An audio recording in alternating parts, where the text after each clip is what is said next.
I don't know. Oh, we live. We are live. And we are live.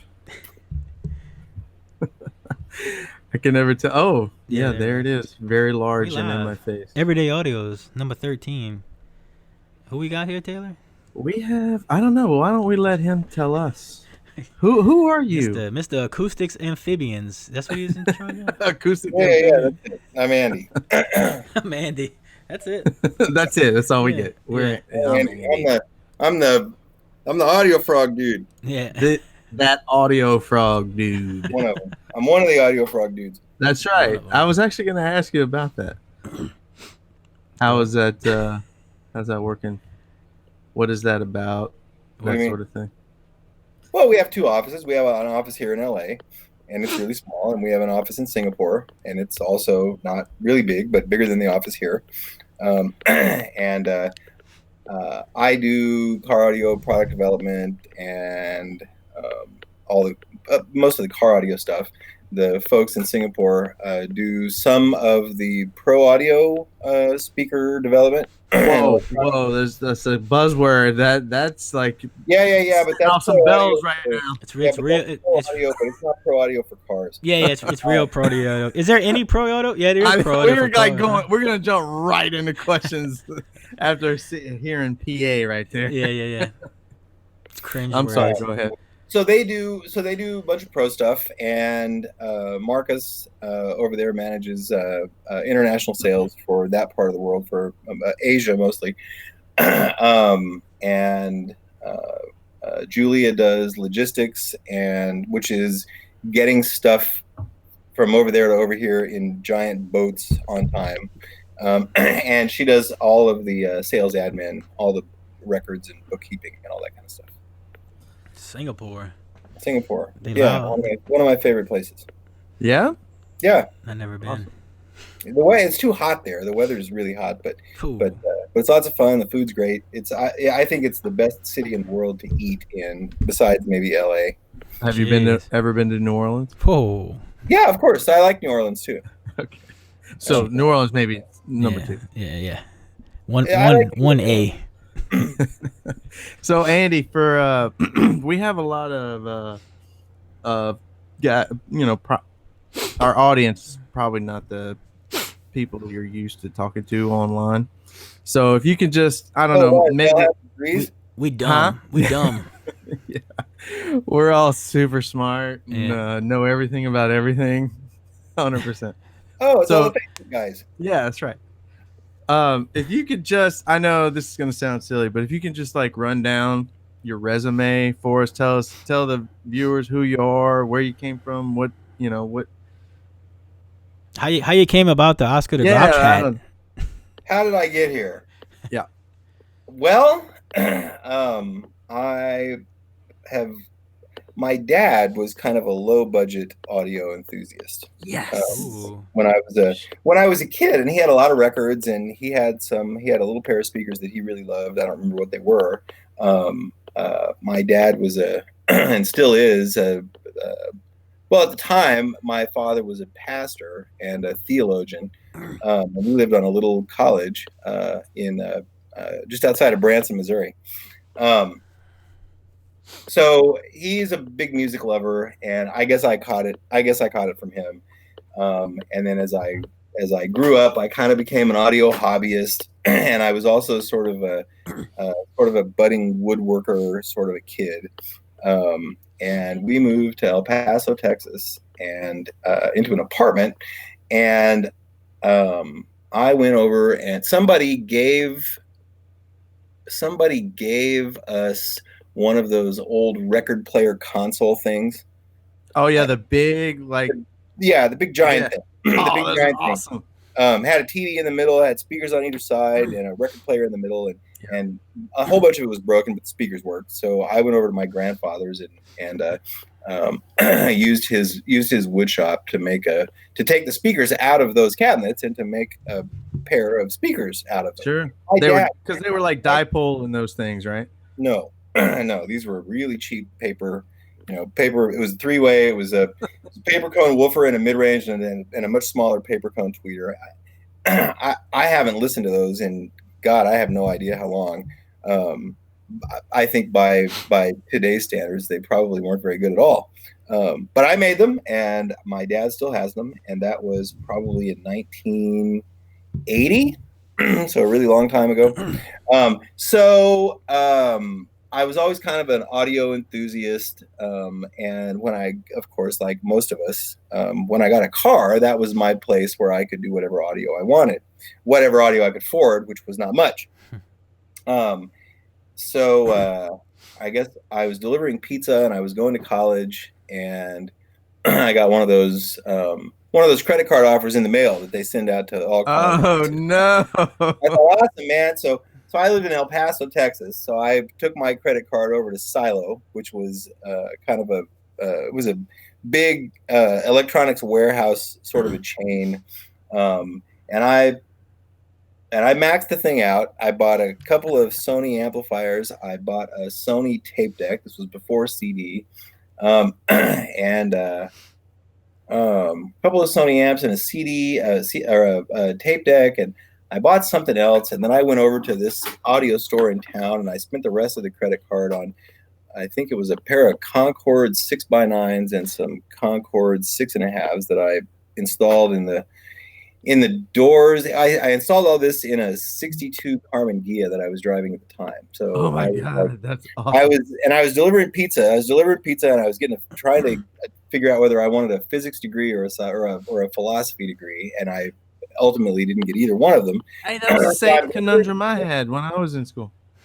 Yeah, so I'm delivering pizza in this in this thing with all this stuff in it, and one day, and I was working with a guy who was also he was ex-Army, and he was also kind of an audio hobbyist, and he called me one Saturday morning, dude from Tennessee. He says, "Man," he says, "get your tools and get over here. These guys need help." And he had, I guess, the week before, talked his way into a job at this local stereo store because he knew how to solder because he had been in the Army.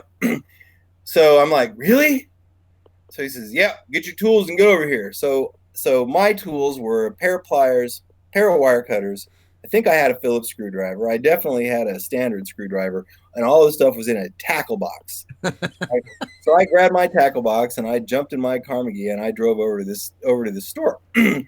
And I had been to this store many times as a customer. And the first time I think I went there, I wanted an EQ. I wanted like an underdash EQ for some terrible thing I was driving at the time. Yes. And I was the guy who like made the owner of the shop walk around the store for like 2.5 hours, showing him everything. And at the end of the day, I didn't have enough cash in my pocket to buy the cheapest underdash 5-band booster EQ that he had. So I walk in with my tackle box, and the guy who owns the store takes one look at me and shakes his head. Shakes his head. And Jim, my buddy's like, no, man, give him a chance. He learns quick. Right. So that was how I started in retail, and I was the worst installer ever in the history of the world. And my buddy Jim begged my boss not to fire me like 5 or 6 times. And then one day, Steve, the guy I worked for, who wound up after 10 years sort of being like my second father, walks out, looks at me like I don't know what I was trying to do, but I was not doing something very well. And we had a guy who used to build subwoofer boxes, and his name was George, and he was a local DJ, but on weekends he would come and build subwoofer boxes. And Steve walks out and he says, "Andy," he says, "George is not coming in today, and I got a box that needs to go." He says, "Do you think you can build a box?" And I was like, "Oh yeah, okay, I can try." So I did it, and I knew how to do this because I was sort of this like woodworker kid. So I became the box builder for a really long time until one day when Steve came out and I didn't have a box to build, and we had too many alarms that needed to be done that day, and so he broke me in on an Alpine 8126, which at the time was like the biggest, baddest alarm that there was, and I think it took me like 3 days to install this thing, but I did it, and I didn't get fired, and I worked there for 10 years or so. And then left and moved to Austin to work for another guy, and that sort of was a disappointment. But one of my the guy I worked for in El Paso, of course, we were a pretty big store at the time, and he knew everybody. And I got a call one day, and it was Mike Giffen who was running Infinity, and he calls and he says, Andy, it's Mike Giffen at Harman at Infinity. And I said, who? He says, Mike Giffen.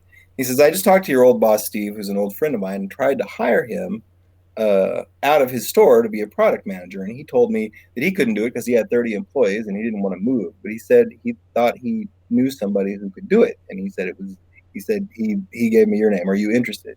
And I was like, huh? So Dude, that's long like story short, I wrote a resume. It was terrible. I bought a suit and I jumped on a plane from Austin to LA and went out and interviewed. And I was at Harman. I was the Rich Coe replacement. Anybody who's even older than me and who knows that Rich Coe left Harman and went to I can't remember where he went after Harman, but I was the Rich Coe replacement, and they hired me because they had developed a line of products for Infinity called Beta. These were Class D amplifiers and some high-end components, but they didn't want to launch these things because the idea was that these products came along with some training and with a guy who could answer questions, and they thought I was that guy, so they hired me. And I was at Harman for, I guess, almost 18 years. Wow. So that's awesome. That's that's how I knew you, like how I heard of you was working at pizza? You ordered pizza? He was the guy that wanted his an alarm installed. That's right. I needed that 3 out days. time. It was you. Yeah. Man. He kept telling me come back next day. I don't think so, man. I think you weren't even born yet. If you were, you're probably knee high to a grasshopper. I don't know. We're probably closer in age than you think. But doesn't look that way. So speaking of Harman, which for some of us listening that don't know, Harman is like JBL, most notably, and Mark Levinson and Lexicon and Studer and Soundcraft and BSS, and man, there's so many brands I can't even keep them all straight. So what did you do there? You know what I mean? Like what did you do? They hired me as a product manager, and I was a product manager for 18 years. Weren't you like the global products man? Like it's something super impressive sounding, right? Well, so at the beginning I was a product manager because it was a huge company that was run like a small company, and I guess there wasn't a lot of, at least at my level, there wasn't a whole lot of focus on your title. It was more of a focus on what you did. Sure. And then later, as things became more corporate, because all corporations sort of became more corporate, then titles mattered. Because there's a lot of corporate benchmarking, right? There's a specific corporate structure, and there are managers and directors and associates and product managers and product line managers and global product line managers, and these are all sort of corporate specific titles. Sure. And if you go from one, so when people are trying to hire and they want to know what your experience is or what your level is, right? For people who move back and forth, or when corporations are trying to benchmark what they pay you versus somebody else in the industry or in another industry in a similar position, there has to be some standardization, right? So these are names of titles. They're also grades. You're a grade 13 or a grade 11 or a grade 12 or whatever. Oh my God. Yeah, this is all about pay and all about being able to benchmark what you get paid against somebody at another company. And it's you're making working at JBL Harman sound like horrible. No, it was a dream job. It was a dream job for the first. I mean, it sounds like a dream job to me. I don't know. So none of that stuff mattered. At the beginning, none of that stuff mattered because I was this product guy, and they hired me to get on planes and go fly around and talk to people about how cool these speakers were and how cool these amps were and whatever else, and that's what I did. That sounds like a nightmare. That was when they hired me. I was a product manager, and primarily my job was to train retailers and to support this line of products. And then later, I got a little more involved in product development because I had a bunch of installation experience. And by the time I quit installing in retail, I was a good installer. I was I was a Mira top 50 or top 12 or whatever back in the day when that magazine was called Installation News. Mm-hmm. So I kind of got involved in product development, not necessarily designing stuff, but suggesting features and advising engineers and designers about the application, right? You can't say it's a subwoofer amp if it doesn't have a crossover in it, those kinds of things. Yeah.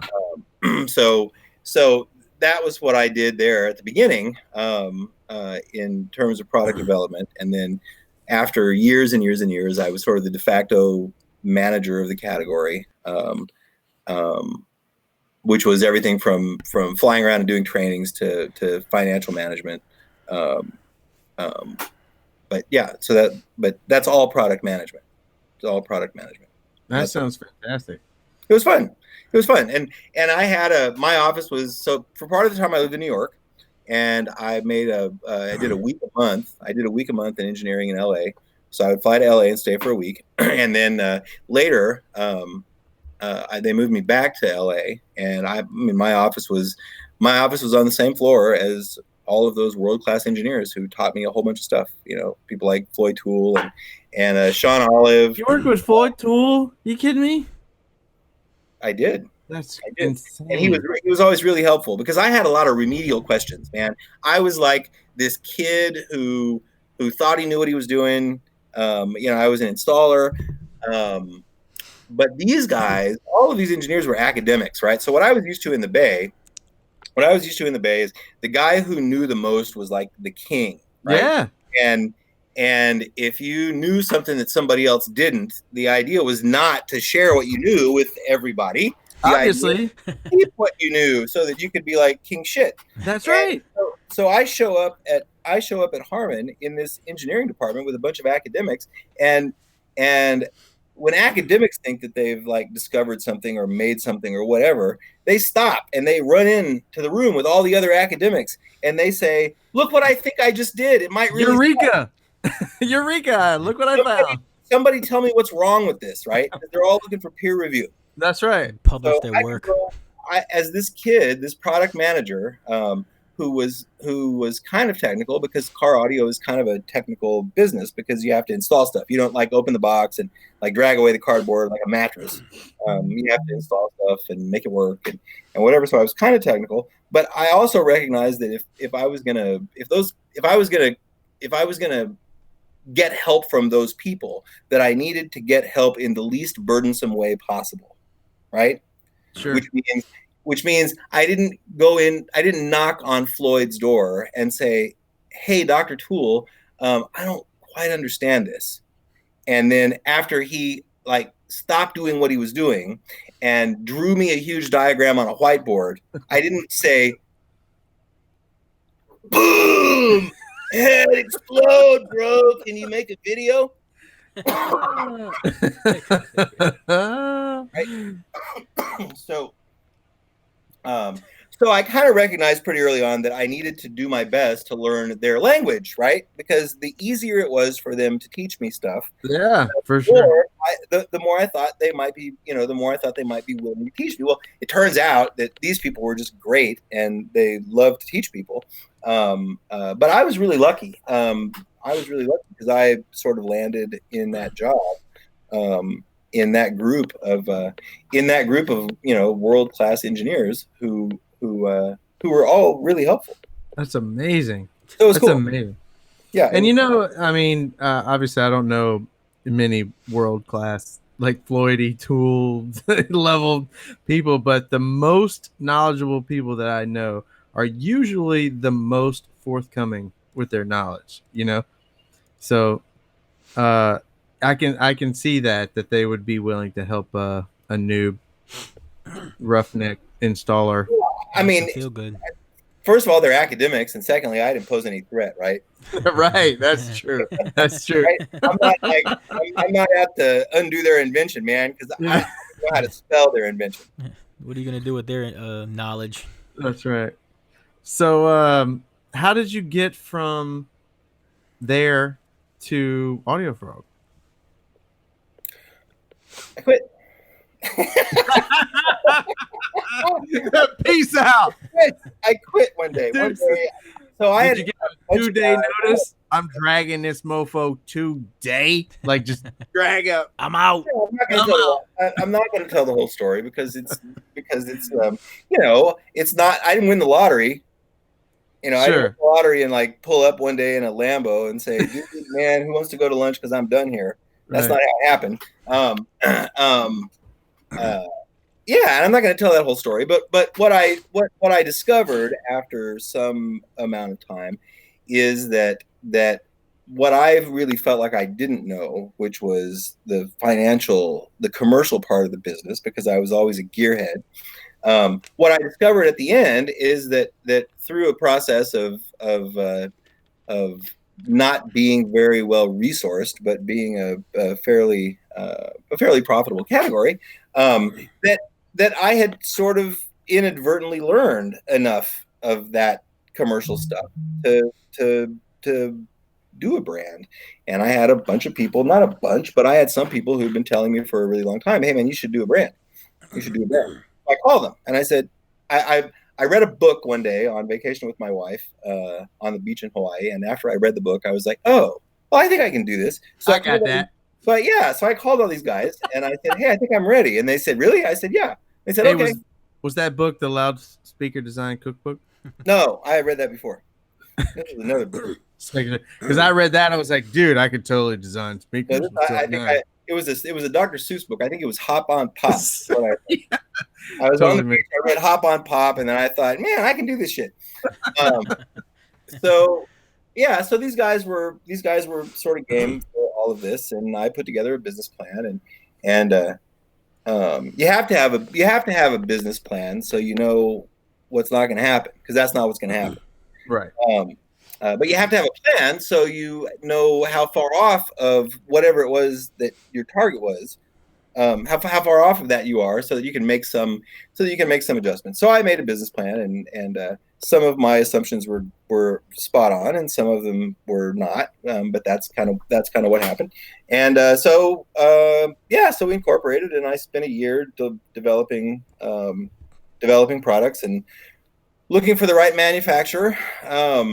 And then the rest. So speaking of manufacturing, it brings me to one of the questions I wanted to ask you. Uh-oh. I told you, man.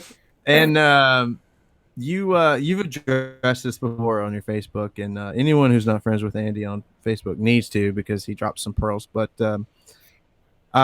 if you'd like to just go, I mean, you don't have to get all deep into it, but just give us the breakdown on, does China make anything worth a shit? And why does everyone think China is terrible? What kind of phone do you have? Yeah, right. I have an iPhone. Obviously, China. So does China make good stuff? I mean, I think my iPhone's pretty cool. Most of the Android boys out there wouldn't think so. How much did you pay for an iPhone? No, I don't know. Like I don't know. A lot. Yeah, I don't know. I don't even know how much it costs. I don't know, man. It's like $12 a month. Man, Got that next plan. I'm one of those guys for sure. Got that next plan. Yeah, I'm one of those. Hey, but why are you picking on iPhone people? The Android people do the same thing. Yeah, of course. Except, I mean, I don't know where my phone's made. But I don't have an iPhone. You're too woke. So if you want me to talk about manufacturing, I got to back up, right? Okay. And I got to back up to talking about what manufacturing actually is. Because we often, so there's a part of car audio, and when I write stuff on Facebook and when I talk about this kind of stuff, I'm primarily talking from the perspective of a professional, and often talking to other professionals, people who install for a living, or other manufacturers, or sales reps, or whatever else, right? You have to know that that's not, I mean, there are people on your friends list that aren't those people, though. Right. Yes. And sometimes when I write stuff, it's easy for the professional guys to not realize that I'm not talking to them, and sometimes for the hobbyists to recognize that I'm not talking to them, right? And sometimes there's this idea that when people who have some expertise decide that they're going to do something for a living, that it's a sellout. right? Um, that used to be, so when I was a kid, I was a punk, and as soon as like a local band got a record contract, it was like, oh dude, you guys sold out, man. Right. You sold out, right? So I get that perspective, and if you're a hardcore hobbyist, then I suppose that maybe there is something cheap and undignified about the idea that someone would do something that you love so much for money, right? As if it's kind of like prostitution or something. Sure. But that's not really what that's about. And there are, of course, some people who will do a job only for money, but there are a lot more people who do jobs in the hopes that they will make money, but who do jobs because they're great at it and because they think that that they can be helpful, or that they have something to offer that people can't get anywhere else, and that the money is incidental to that other activity, right? Sure. And scientists are that way, right? Scientists do their science, and on Friday or on the 15th of the month, then they stop by to pick up their check, right? And it's almost like the two things aren't really related. Anyway, 100%. so we sometimes, in an industry that is part science and part craft, and car audio installation, and building a beautiful trunk, and designing cool door panels, and integrating a tweeter into the A pillar so that it looks like it came in the car there, or something like that. That's craft, right? That's craft. There's definitely expertise involved in craft, and one might use some scientific tools to do that craft, but that's primarily an exercise in artistry, right? Sure. You conceive of something, and then you use whatever process it is that you're great at to achieve that thing, right? And that's very similar to what an artist does. And we sometimes, when we love something a lot, we romanticize that thing or that product category that we love a lot, and we immediately assume that that the best ones of those are made in a cave by an 82-year-old dude who makes them all, right? And Right. he makes Sometimes everything. sometimes Right. In order to be a speaker, this guy also needs to be a blacksmith and a miner, right? Because he's gonna go and mine the bauxite ore, and then turn it into aluminum, and then he's gonna mill the wire and all that kind of stuff. And that's they do it like a Ferrari, right? It's all handmade. Like the one guy builds the whole speaker. He stitches everything. right. Yeah, all that. And that's part of built not bought, right? Built not bought is part of that perspective, and that perspective is that high-end things are made by craftsmen, Artisans, right? Yeah. So there are high-end things that are made by craftsmen and artisans, and those things are often one-offs, right? Those things are often one-offs. So you can go to Men's Warehouse and you can look on the rack and you can find a suit that fits you pretty closely, right? Unless you're shaped like me, and then you're basically screwed because you can't shop anywhere. Sure. You got to wear like size triple extra medium t-shirts and stuff. Extra medium. But if you're normal, you can go to Men's Warehouse and you can probably find something in a size that's close enough to fit you adequately, right? Mm-hmm. But if you really want something that fits, then you got to go see a tailor, right? But when you go see the tailor, he doesn't have a bunch of hanging up. He's not going to try to fit you into a suit that he's already made. He's going to measure you and he's going to make something for you, right? If he made another one of those, what good would it do him? Not much. Unless I came back and he did another. Sell it to you again. Sell it to me again, right? So he might make two, and he might wait like 10 years for me to be back in Hong Kong at Empire Tailors, because that's where I go to get a suit. Oh, shout out Empire Tailors in Hong Kong. So sponsorship. So it'd be like an Empire Tailors banner over Just this scrolling across. me, right? Right. But speakers and amplifiers and these kinds of things are not one-offs. They are not one-offs. The whole purpose of a factory, is to do a very specific thing, and that is to make something thousands of times that are exactly the same, and to do it quickly. Right. Exactly the same as the big deal there too, right? Yes, exactly the same. Exactly the same is the big deal. But exactly the same is a matter of process. Not a matter of language. It's not based on what people eat.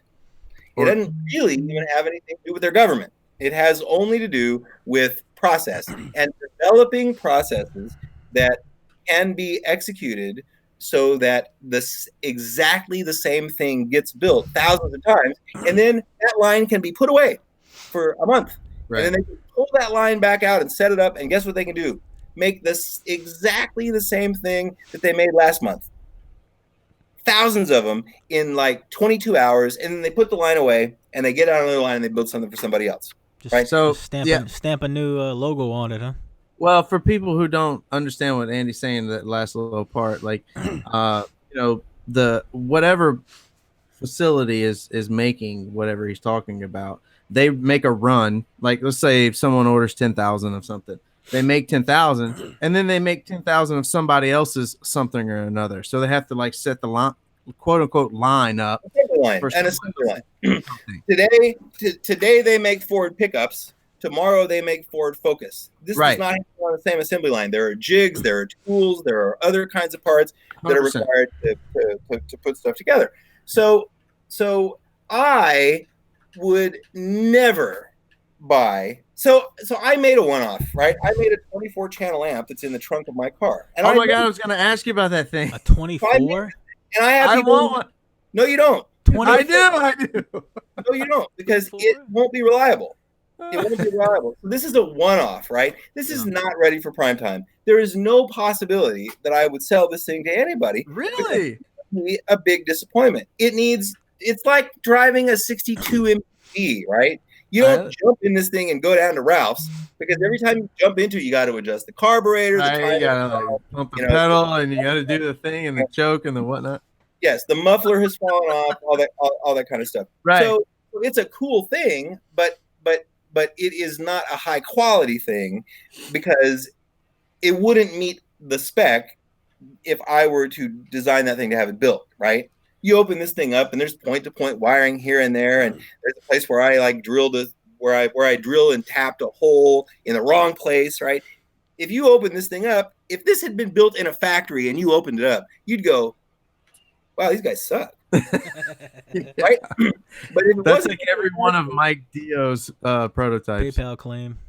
Right. So if you open this thing up and you knew that I built it in my garage on a router table with a soldering iron and a bunch of crap, and you open it up, you wouldn't have that perspective, because that's not what you'd be expecting. But my point about all of this is that low volume one-off production is for things that need to be fitted, right? But high volume production are for things where we need to build something that's been designed, and where the design has been proven and tested for reliability and all of that kind of stuff. Once all that's done, you know that you have a design of a product that's going to be great. And then you just need to have millions or thousands or hundreds of them produced. Right. So a great factory is the factory that can take your design and produce it thousands and thousands of times at really close tolerances. That's right. QC is a big deal. Yes, QC is a huge deal. But there are a lot of things that have to happen at the beginning before QC matters, right? QC is somebody checking to make sure that the thing that's rolling off the end of the assembly line meets spec, right? Yeah, right. You have to have a spec in order for there to be QC, in order for there to be quality of any kind. Quality is how closely to the spec is this thing and how often. That's what quality means to an engineer. Quality to people means, do I like it, or does it meet my expectation? That doesn't have anything to do with a factory. A factory is, here's the spec, here's the product, how close are they, and if they're not exactly the same, what tolerance are you willing to accept? That's true. Tolerance is, that's also a big thing. Like what? Yeah. So the closer, the tighter the tolerances, the more of them you have to build in order to get 100 of them. Right. Guess who pays for all the ones that get thrown away? The customer. Always. The customer always pays. Right? The customer always pays. So if you have no spec, and if you don't have a great design, if your design includes opportunities for things to be assembled incorrectly, then the chances that there will be a bunch of things that don't meet spec that make it to the end of the assembly line is a problem, right? And also, if the facility you're using is not capable of producing them in that spec, then there's a lot of waste too, right? They're not going to try. They're not going to do it. A factory, if nobody who's tried to make a living is going to sign up to do stuff that they can't do, right? That's They're not going to make a living. That's true. That needs to go on a T-shirt. Yeah, it does. A lot. So when we design these speakers, I talked to a lot of factories, and I've been doing this for 20 years when I was at Harman, so I knew a lot of people at a lot of factories. I knew there were factories that wouldn't be able to do it. I knew that there were some factories that would be able to do it. I like traveling, but there's a lot of travel involved in developing products to be built if they're not going to be built nearby, right? So I talked to a couple of sort of U.S.-based manufacturers, and both of them could do woofers, but none of them would do coaxials and all of that kind of stuff. And when I showed most of these guys, most of these factories, my reliability and performance testing spec, a lot of them said no. They said no, or they said we can do this, but we don't have the facility to test this, or we don't. Whatever we make for you is not going to pass that. Right. And I kept being asked to relax that kind of stuff. And I kept saying, I can't do it. I can't do it. I'm not going to do it. I'm not going to do it. I'm not going to sell speakers that somebody's going to mount in the rear deck of their car and they're going to disintegrate because of exposure to ultraviolet light, because you guys don't have ultraviolet lights to test this stuff. Right. So I finally settled on two factories, basically because of our reliability spec. And I only have this because of all of the experience that I had in manufacturing previously. You learn stuff. So basically, in order to build speakers for AudioFrog, you have to be an automotive tier 1 supplier that's willing to build in small quantities. That's actually a big deal. And I happen to know a little something about it. But to be able to pass that spec is a big deal.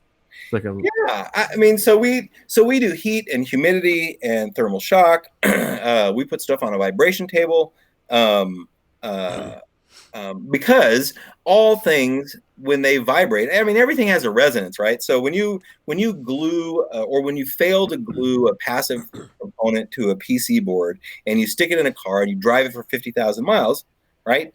Stuff bounces around and everything has a resonance frequency, and at resonance the force that's applied tends to be magnified, and you put stuff on a vibration table and all of a sudden caps and stuff that's not like glued down or screwed down flies all over the room, right? So why do you do this?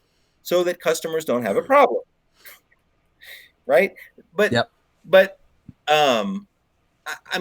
would be, I can't say which other manufacturers. I don't know what everybody's test spec looks like. I know what some of them look like.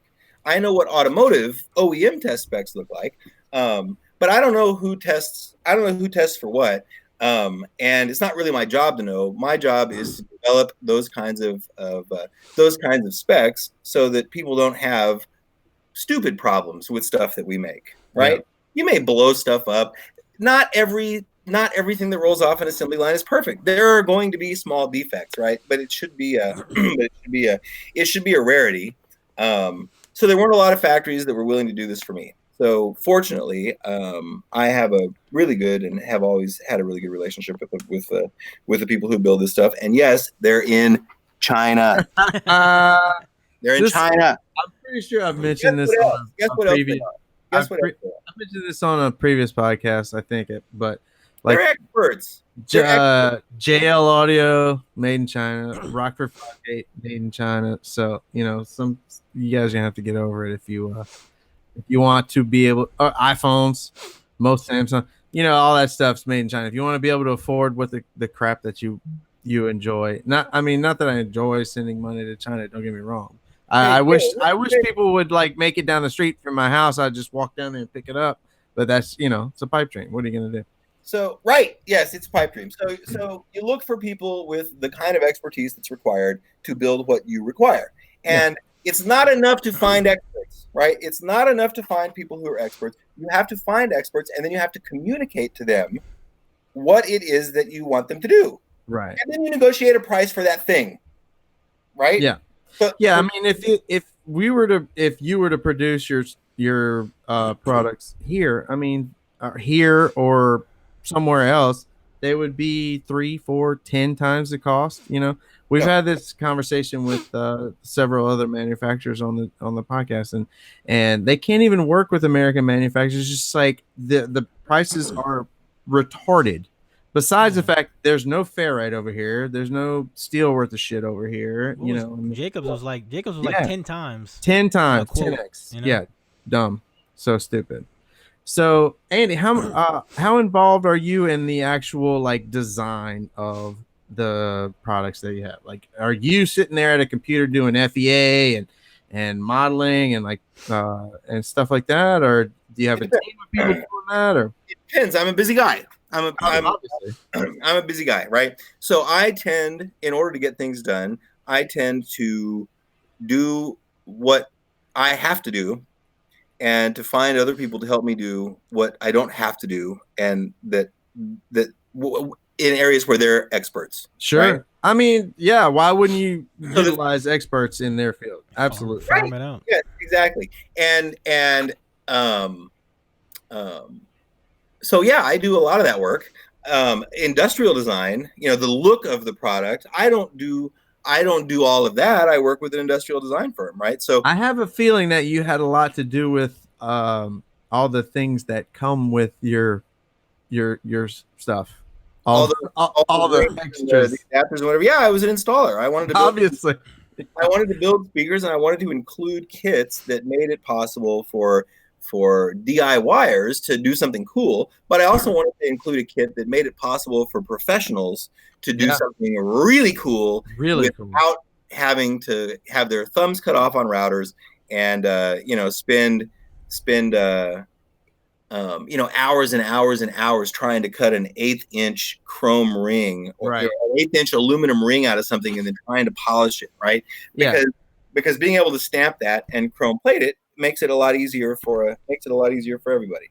So for anybody who's watching who's never handled any AudioFrog products, they come with an inordinate amount of like install accessories. Like the last component set you got might come with some screws or something, but dude, AudioFrog will like flood you with stuff. It's like mounting rings and different screws. There must have been at least 100 different types of screws in the box. Oh my god!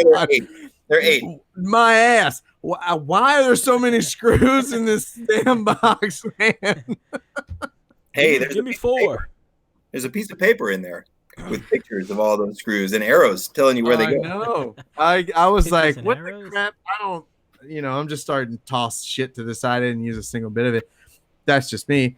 But one of the coolest things is the tweeter comes with that. I don't even know what you call it. Expanded metal cup where you can like position it and then like mount it down, and then you can stretch your whatever over it and then glass it into the pillar. Right? That is friggin' genius. And you guys will have to look it up. Anybody doesn't understand, you'll have to look it up.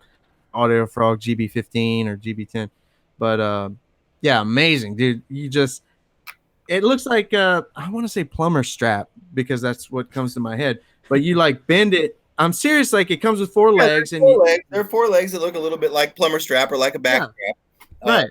But it's formed so that the tweeter fits in it, and there's a little bracket that you use to hold the tweeter in it, and 4 of those screws, actually 8 of the screws that are in there are in there to hold a little aluminum ring to the front of that thing. Yeah, so that was the idea, is to include stuff in the box so that people don't have to use things like, wooden rings and popsicle sticks and super glue and all that kind of stuff. Yeah, I got to tell you, that shit, I hate working with that stuff, and your stuff makes it way easier. And I mean, just saying, I'm a fab tard, not even kidding. Like I'm terrible with fab work. So anything you can do to make my life easier as, fabrication retarded type person. Well, I used to appreciate be a fabricator, and I can still do it. It took me a really long time, and I throw away a lot of stuff. Hey, did you do the install in your car? Yeah. Like Yes. I love that. I love because- that because I was following the build, and I was like, I wonder what shop he's having to do this or if he's doing this himself. So no, I did it myself, and I had a buddy of mine, Gary Bell, help me out with the center channel, the center channel thing, because I needed I needed a baffle and a grill with a trim ring, but I needed it to be made out of aluminum because the dash is curved on the top up there, and I wanted to be able to tighten it down enough that I could deform the dash a little bit so that it would fit. So I drew that thing in SolidWorks, and I sent the file to Gary, and he cut it. He cut it for me, and Jesse Navarro, I think, helped him with that. And I was going to paint it. I was going to sandblast it and paint it black. And I got down there to pick it up, and it was like they had polished it so it was like chrome. I'm like, you guys know I'm going to sandblast this, right? I thought Jesse was going to have a heart attack because like his elbow looks like he's like a watermelon because he's been polishing on this thing for so long. But yeah, I did all of that. I dig that about you, man. I dig that. So I can fabricate, but for me, if I'm going to fabricate something, it's so that it'll sound good, or so that I can get a speaker in the spot where I want it to go, or so that it'll look like it came in the car or whatever else. So fab is a means to an end for me rather than an end. It's not my favorite thing to do. I'd much rather draw something in SolidWorks and have somebody else make it than like go out there and like get all nasty and whatever, with one exception, and that is that I still like to do woodwork. I like to make furniture, that kind of stuff, but I haven't done that in a long time because I'm too busy. Speaking of woodwork, you're sort of against the grain as far as the SQ community goes, in that you actually recommend ported boxes over sealed, or prefer them. I'm not necessarily recommend, but yeah. So yes, I do. There are some occasions where it's not necessary, or where, so the box in my car is not ported; it's a sealed box. But I didn't need a ported box, and my objective was trunk should remain a trunk because I have to go get stuff in the car. Right. And I also wanted to make sure that it's a demo car, right? So inevitably, when you're doing a demo, somebody will walk by and open the trunk, and they open the trunk and the base changes, and then you're like, "Hey, what the hell, man? Close that shit!" So I wanted a box. I wanted an installation so that didn't happen. So people, it sounds the same with the trunk open and the trunk closed and all that kind of stuff. So I built a really little sealed box, and I bolted it up under the rear package tray on some of those rubber isolation mounts that you mount an air compressor to in your shop. So that like a pump, yeah. And also because I was sort of under the gun, I was trying to get this thing done for CES, and I didn't want to fire it up and discover that I had 3 days worth of getting rid of rattles to do. So I kind of designed the whole thing around making it so that it would sound the same with the trunk open or closed, and also so that I could be at least relatively sure that there weren't going to be a bunch of rattles once it was done. But yeah, I do recommend ported boxes for SQ for a couple of reasons. And the biggest of those reasons is that if you do it correctly, you can get a lot more bass with a lot less distortion than you get with a sealed box. Because in and around tuning, you have less excursion, less distortion, and your contention is that the group delay is not so horrible, right? That's my contention. Yeah, that at really low frequencies, all that group delay. If you can tune the box at 30 hertz or below, or even 33, 34, that's so low that the group delay, so the port is 90 degrees out of phase from the front of the woofer. Right, so that 90 degrees is group delay, and if you look at 90 degrees, as delay as a function of frequency, right? 90 degrees at 20 hertz is a lot more delay than 90 degrees at 50 hertz, which is a lot more delay than 90 degrees at 100 hertz. Right. So yeah, I think that at really low frequencies, the group delay doesn't matter. And if you tune the box. So there are lots of ways to do it, but where you tune the box, the woofer doesn't move, and if the woofer's not moving, then you don't have to worry about distortion from things like changing inductance or any of that suspension or any, right. So if you can make it so that the woofer doesn't have to move very much and makes a lot of bass, then you can make a really low distortion vented box. The other reason is that when you put the vented box in the car, coupled with the cabin gain in the car, the vented box makes a shitload more bass at like 45 or 50 hertz, which happens to be just above the tuning frequency, right?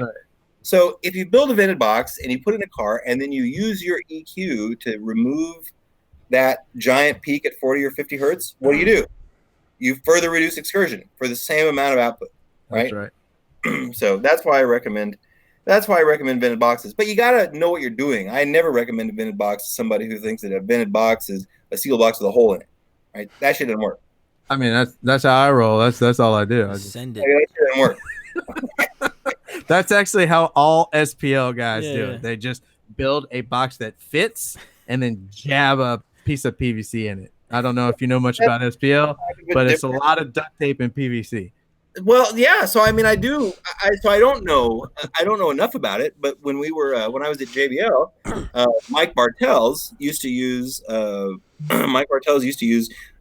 JBL Crown amplifiers and a bunch of GTI subwoofers, and I would try my best to help him. I mean, I know enclosure design, right? But the whole SPL thing, I mean, it works because it works, right? And the rules are the rules.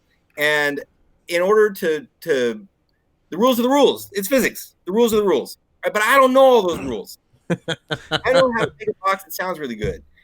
But when the idea is simply to pressurize two sides of a box that's separated as much as you possibly can, these are rules that I just don't know. So Mike would he'd build the van and he would test it, and then he would rip it out and he would build the van and he would test it, and then he would call me and he'd say, man, so we just did this and we tested it and whatever, can you help me understand this?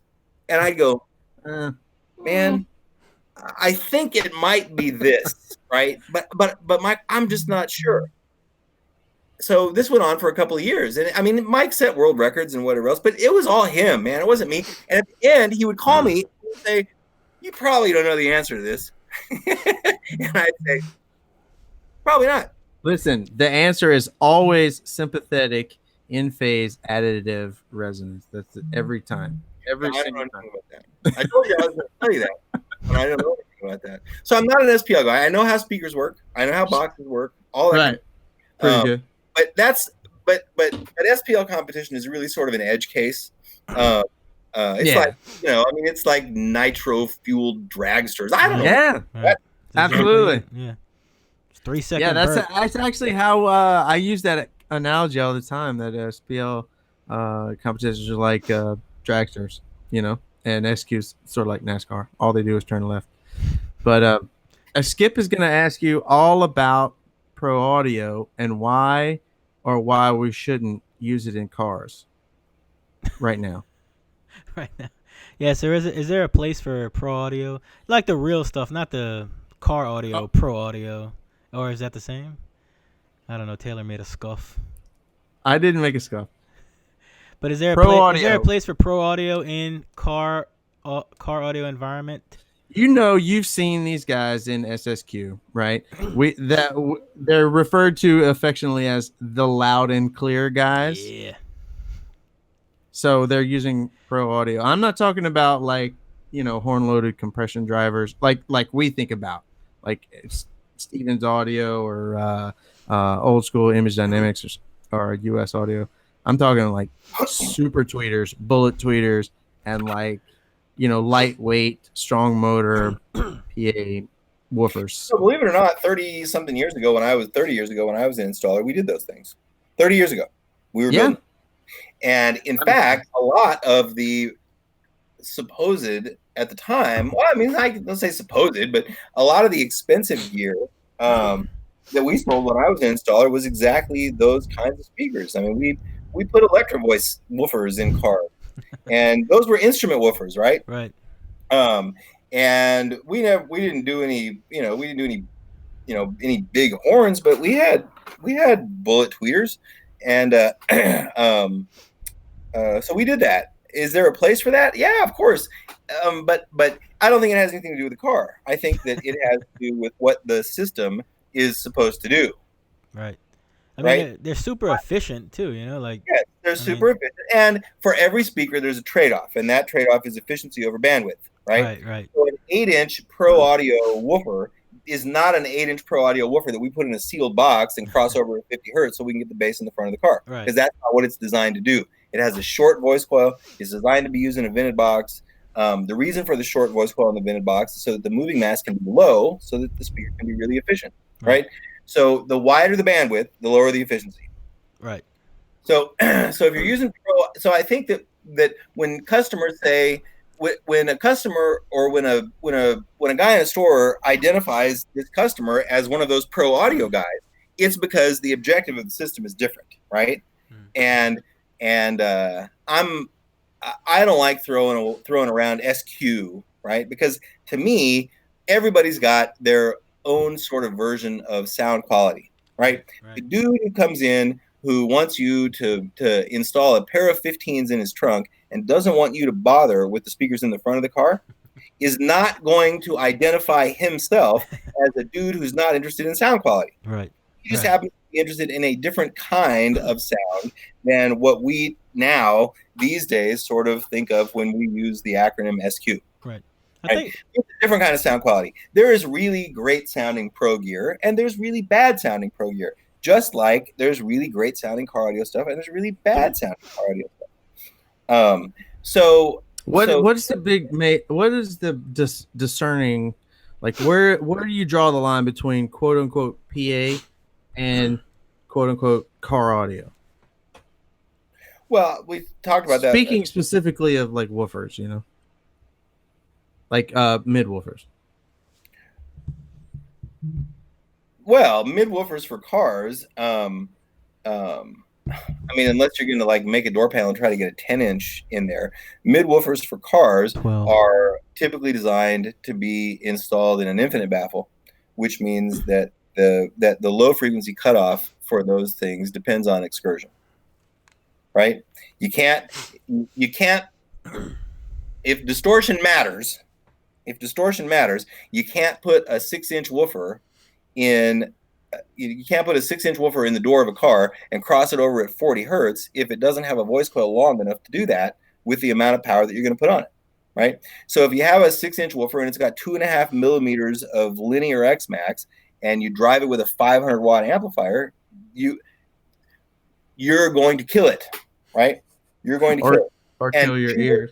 And choosing the crossover for that, choosing the high pass filter for that is often an exercise in trying to figure out how low you can go without killing this thing, right? Pro audio speakers are not designed. Pro audio woofers are not designed to go in an infinite baffle. They're not designed to be driven way below their resonance. And in fact, speakers besides subwoofers shouldn't be driven below their resonance. Resonance is the frequency where they make the most distortion. So in a pro sound cabinet, you're not so much space challenged, right? If this stuff is going to go on a stage somewhere, then a 10-inch woofer doesn't need to go in a half a cubic foot box, right? A 10-inch woofer can go in a 2.5 cubic foot box with a couple of giant ports in it, right? And then you if those things are woofers and not subwoofers, then you cross them over at 80 or 100 hertz or even higher than that. And you make the voice coil really short because that contributes lower moving mass, which increases the efficiency. And in those applications, you're not trying to get a 10-inch woofer to play down to 40 hertz. The 10-inch comes in at 120 hertz. Right. The most distortion at resonance is especially interesting in this conversation because a lot of guys use super tweeters and they try to cross them way too low. And I'm telling you, they will run me out of the car. I don't know if you've ever gotten a demo of one of these vehicles I'm talking about, but it will run you out of the car or truck. Yeah, resonance is a bad place to cross over. Below resonance is bad for everything but a subwoofer. We don't have any choice with subwoofers. Right. Fortunately, we don't hear distortion at really low frequencies, 25, 30 hertz very easily. but at 1.5K we do. Oh, you can be sure. So I think that I think that the pro audio stuff in cars is cool. Right. High sensitivity, low distortion. Those are all great attributes, right? But yes, high sensitivity and low distortion are all super great attributes. I like that. And so what we try to do with GB series is make car audio drivers that will still play really loudly and handle a bunch of power, so that you can have low distortion sort of car audio gear that will also play loud. But it's not intended to compete with with bullet tweeters and a 6-inch mid range. It's designed to be crossed over at 180 hertz. so speaker Completely different. It's two completely different ways to build a system. speaker design is all about compromise, right? Yes. Hoffman's iron law and all that. What would you say were the things that you refused to compromise on with the GB series? What did I refuse to compromise on? Well, so the objective for GB series is that these things should have as close to flat frequency response as possible over the band of frequencies where they're intended to be used, right? Which is like up to about 2K for a 6.5-inch woofer, right? Yeah, 2,500 hertz or so. Yeah, lower where beaming starts. Yes, lower if possible. So flat frequency response in the passband is number one. Number two is to keep distortion at a minimum because that is what contributes clarity and detail. And after being at Harman and working with the JBL guys for so long, I didn't want to build high-end speakers that were like wedding cakes, right? Because I was also a retailer. And I know what customers who spend thousands and thousands and thousands of dollars on car audio systems do. They do exactly what they tell you they don't do, right? They bring stuff back and it's blown up. And you say, man, how'd you do this? And they go, man, I don't know. I never even turned it up past 8. Right. And you're like, no reason why, man. I want to fix this for you, but I got to have good information, right? So my system in my car doesn't play very loudly, but I like cars that play loud. And I just think that if you're going to spend a bunch of money on a pair of speakers, or if you're going to spend a bunch of money on speakers, the difference between a great $300 speaker and a great $1,000 speaker ought to be lower distortion and the ability to get more output. Oh, I actually say this all the time, and it's usually concerning subwoofers. And everyone says, "What's the best SQ subwoofer?" Blah blah blah. In the SPL side, and they're asking about SQ, and I look, any sub can be an SQ subwoofer. It just depends on how loudly you need it to play, right? Because if you keep it within linearity, it's fine. But once you start asking more output of it, that's when it's going to start getting bananas. And your mid-bass woofers they have like a pretty insane amount of throw for a 6.5. Yeah, like 9 millimeters linear. Right. And for anybody who doesn't know, like most mid woofers are 2 or 3 millimeters. Is crazy. Right, and that's not so that you can. That's not because crossing them over at 40 hertz is the right thing to do. It's because crossing them over at 80 hertz and playing them loud is the thing to do. Right. Absolutely. I like loud. Yeah, Skip likes loud. He has a pair of 6.5s and bullet tweeters in his doors, which I'm trying to get. I mean, at least higher than knee level. What are you gonna do? I can't do anything with this guy. I like distance tests. Yeah, but Andy, I know a lot of your guys, a lot of AudioFrog guys actually compete, and I know you have some mixed feelings on actual sound quality competitions. So what are your thoughts? What are your thoughts on sound quality competitions and the state of SQ these days? Well, it's hard for me. I can't really comment on the state of SQ these days because I haven't had any time to really go to very many events. So there's a dealer out here in LA who has a couple of Mecca events every year, and he's an AudioFrog dealer. So I usually go down there in the afternoon during one of those events and park inside and do demos and whatever else. So I think that this whole competition thing is a big misunderstanding. I don't dislike competition. There's nothing wrong with it. And in fact, when I was a retailer, we used to build competition cars all the time. I built lots of competition cars. Sure. None of them won. Some of them got second, right? But we never won. And that's okay because I was building cars. I was building cars for customers, and they were paid. And I did all that I could do. I mean, to obviously, I should be tuning into the YouTube feed here. No. It's like an inside joke with me and my buddies. Got it. Okay. So I used to compete. And when I was at JBL, we had Team JBL, and Gary Biggs and Mark Eldridge were part of that. So Mark Eldridge has the NASCAR, right? Yeah, he has the NASCAR now. Yeah, and he does mobile soundstage engineering. I think some trainings, and I think he's also working with also revving JL. But he and Gary were involved, and they kind of shamed me. Gary shamed me into taking a Mini Cooper that I built as an R&D car to spring break one year because I was going to drive down. He's like, man, you ought to just compete. And I'm like, oh shit.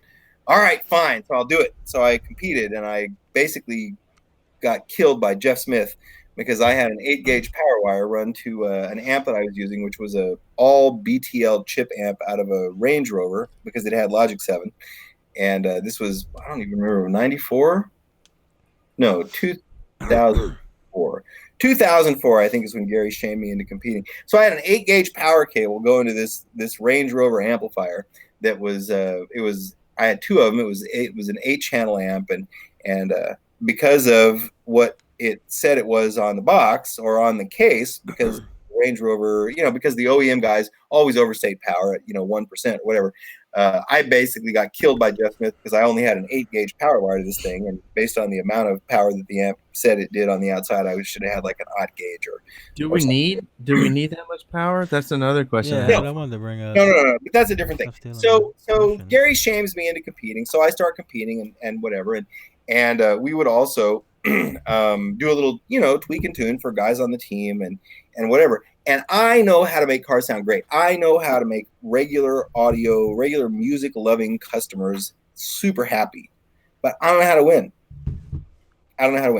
So I would tune these cars, and these guys would listen to them and they go, "Oh my God, this is so cool," whatever, and they would lose. Were you tuning to the JBL Harman curve? It's a pretty common curve these days. That's my curve, by the way. Is it really? Yes, that's my Stop curve. it! I wanted to ask you that. Is that really your curve? Yeah, I'll tell you that story too. So I like the enthusiasm that's involved in competition. What I don't like is my inability to tune a car that wins, and I ask a competition, right? So I'm. Did you say in Ayahuasca? Yeah. Ayahuasca or Mecca, any of them. I can't do it. I don't win. I don't know what those things are supposed to sound like in order to win. Well, obviously not the JBL Harman curve. Right. So I don't want to show up. I don't want to show up and make these guys lose, right? Because in a lot of cases, the guys who are competing, who are out every weekend or every other weekend or whatever, retuning their car and getting it scored, and then retuning the car based on those scores and whatever. These guys are iterating their way to a car that wins, right? I show up at finals and they say, "Dude, tune my car." Right? And they're going to throw away all of the information that they've spent an entire season gaining by having certified Ayahuasca, Mecca, USAC, or whatever judges listen to this thing. And I'm going to show up and they want me to tune the car and then they lose. Right? Because I don't know how to tune a car to win one of those contests. Well, it's another interesting, it's a study that I read, I don't know if it was a white paper or whatever, but a study that I read by JL for their home theater stuff. Right? They don't tune flat or perfect. They tune to what their research has discovered that most people like. Right? So maybe the quote unquote uneducated listener is more in tune with the JBL Harman curve, and the judges don't. I don't know, because I got to tell you, I love the JBL Harman curve. I always use it as my house curve. And as everyone knows, I don't win. So. That's what's weird too, because it's a human judge. It's not like they could just. Yeah, but educated listeners are better off than So you guys just a should. random So news. I you mean, there guys should should. be like a robot. There should be a robot that hears it and says, Yeah, that's called "This an is RTA, and that's You guys, ridiculous. you're you need to read ridiculous." Sean Olive's blog, because there are people who spent their entire professional lives figuring out how to make measurements that correlate to consumer or to listener preference. It's a science, and there's a lot to it. And there are guys, Floyd Toole and Sean Olive primarily, who do this, and it's a thing. And when I was at Harman, home audio speakers had to be basically approved by a panel of trained listeners according to a particular criteria. But read his blog, Sean Olive. Sean Olive. Look him up on Facebook. I can't remember. I think it might be either Harman How to Listen or How to Listen, or look up Sean Olive's blog. Google that. Read about that. I'm not going to explain it because it's not my specialty, right? I have found all of that and everything that I learned from Sean and Todd and Floyd, all of that really, really helpful in understanding why customers like it when I tune their cars. I will tell you that the JBL Harman curve does way better in Iasca than Mecca. I don't know what that is, but like, that's maybe it's just their and that's criteria. my point. That's my point, Taylor. I don't want to show up and like trash 6 months of somebody doing informal research by driving around, going to shows, and trying to get a high score, because I don't know how to win. I don't know how to win, and I know that's a big disappointment for guys who compete. I also have a lot of stuff to do, and it just seems that every year finals happens on a weekend when I can't go. I couldn't go to this one because we've got 2 dogs. One of them is really old. My wife is out of town taking care of her mom, and there's no place to board a dog who needs eye drops 6 times a day. And who has trouble walking, right? And every year it's something. Every year it's Andy's overseas doing something or whatever else. So that sounds like an excuse, but I have to prioritize. I have to prioritize stuff. Well, that's why you have your guys there at finals, so you don't have to be. And I am super happy to provide all the help I can over the phone, or if I can get to people. Chuck came by and wanted me to tune his car the other day, and I got in. And I was like, dude, I'm not going to touch this. I can't do any better than this. There's no way. And he said, how much do you use? Like what sort of balance do you use? Like ears versus mic when you're tuning? I don't use my ears until I can verify with a mic that it doesn't suck. Break it down for our people, like real quick, the order of tuning. So we go TA first, right? Tape measure. Drop it in. Well, yeah. First is make sure all the speakers are connected in the proper polarity according to the markings. Right. Not by listening to pairs and trying to figure out which one has the best image and all that kind of crap. No, I'm not doing all that. Red goes to plus, black goes to minus. Match that on the amp and you're done, right? Hey, what if the wires are silver and copper colored? Which one's positive? I use the copper colored one for positive. Yes. Thank you. Bingo. All right, now go forward. So we got TA, polarity. Now TA, right? Rough it in with a tape measure. Yeah, but that's not really roughing it in. That's kind of the whole deal. Dialing it in. Okay. Yeah. Measure from the speakers to wherever the point is you think is the best representation of where your head's going to be. And either enter those numbers or subtract the shortest ones from the longer one and enter the differences, because not every DSP requires the same amount of information. Right. So it's polarity, then it's delay. Yep. Then I usually put in some kind of a safety crossover. Right. For your tweeters. Safety crossover for the tweeters, but usually there's not a whole lot of tweaking of that either, because what I'm usually trying to do is to cross over, is to apply a low pass somewhere where the dispersion of the mid range or the mid bass is still really wide, in the hopes that the next speaker can play down that far and not be playing below its resonance, right? So even crossovers aren't a bunch of tuning; it's a bunch of, I'm going to cross it over there because this speaker doesn't beam. This speaker starts to beam at 3K. So if I can get down to 2.5, that's where I'm crossing over, right? And then that's done. Right. So for those guys that are listening, right, beaming and dispersion. So the size of a speaker dictates it. Like when a speaker propagates sound, it's like in a sphere, right?